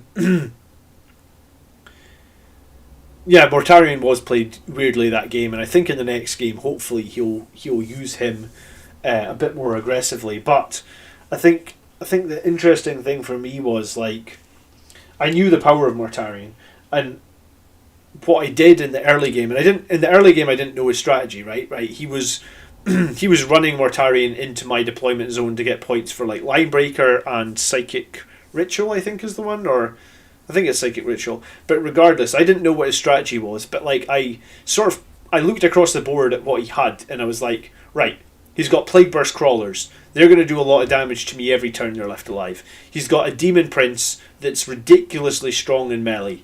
If that gets into melee, that's going to do a lot of damage to me. And I think he had those what are they called? The flying things that are basically like lawnmowers.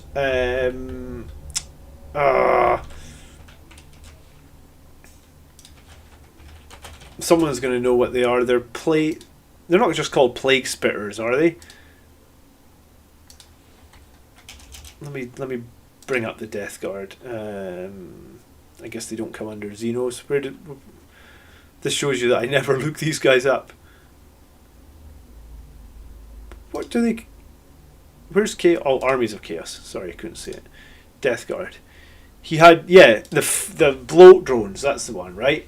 And these bloat drones have friggin' 14 attacks now. If you arm them with this lawnmower thing, they're absolutely no joke. I couldn't. Because I asked him, I was like, how many attacks do those bloat drones get? Because he put them as close combat.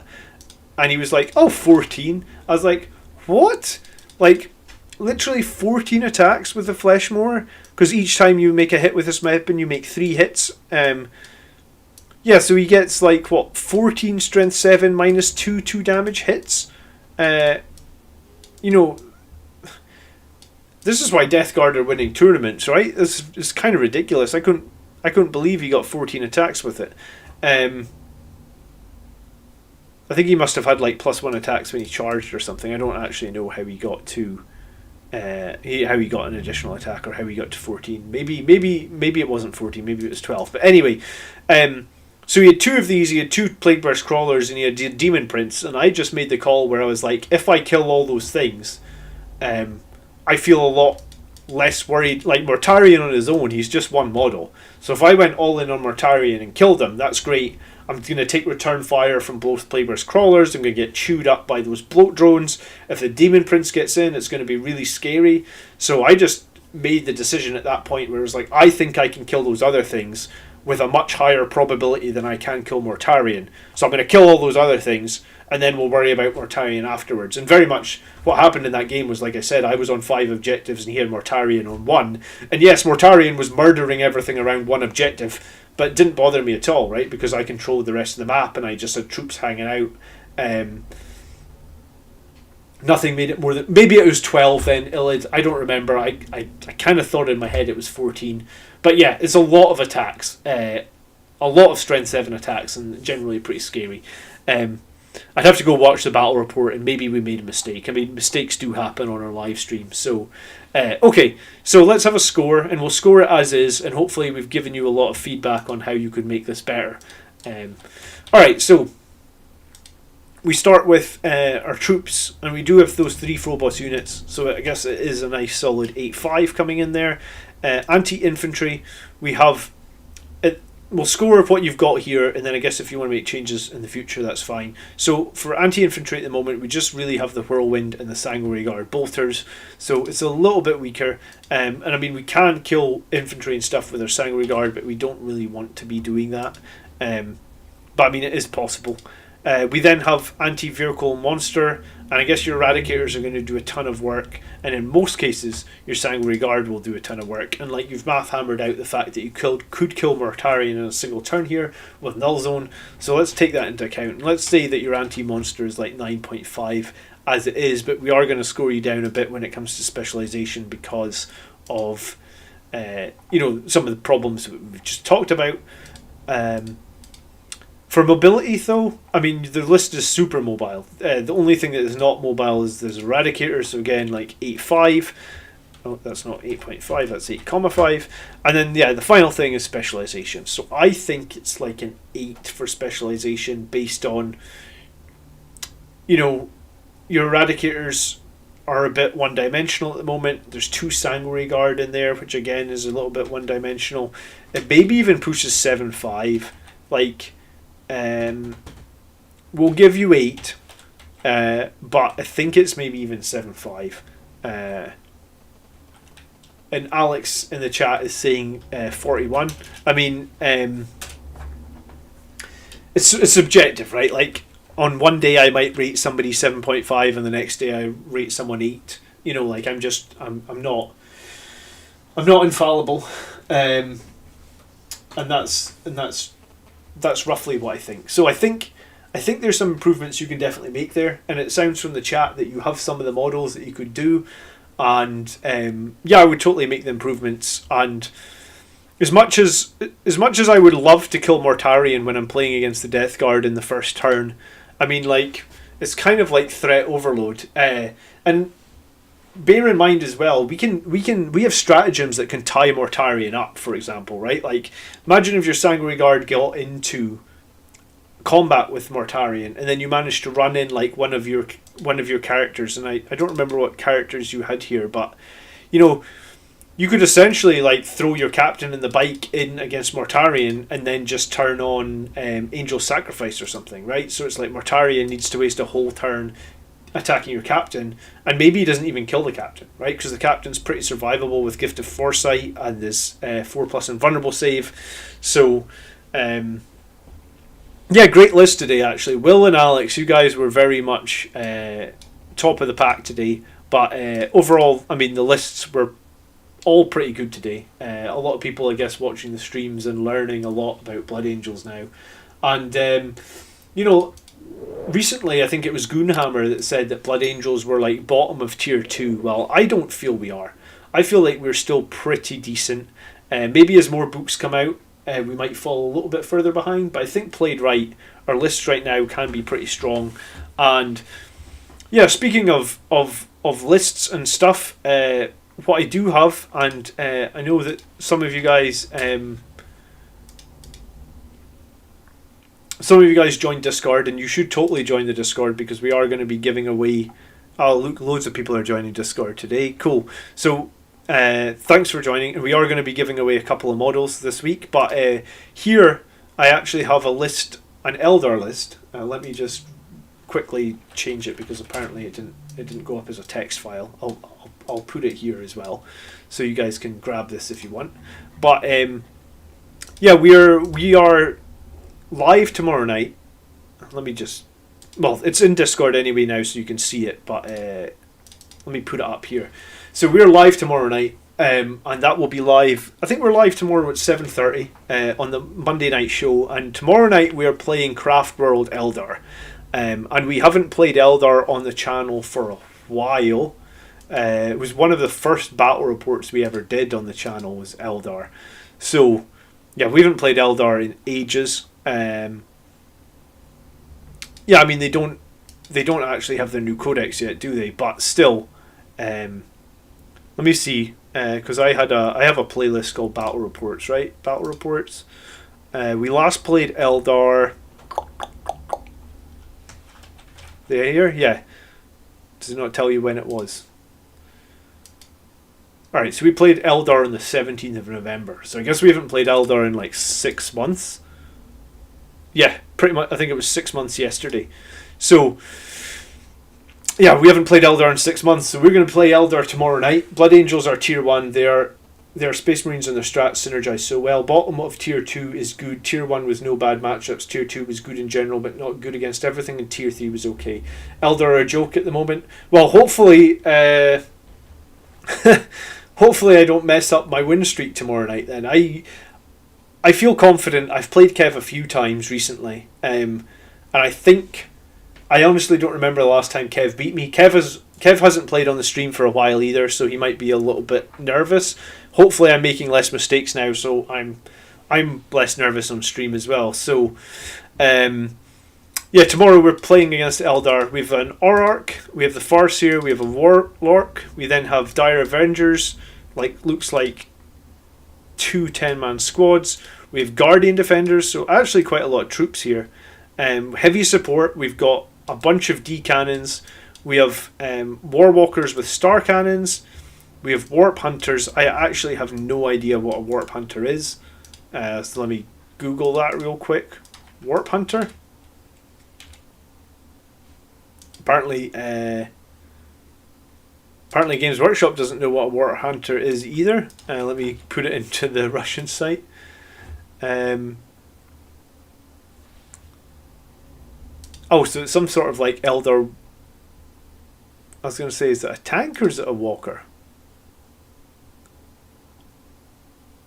Yeah, it must be. It must just be a tank with,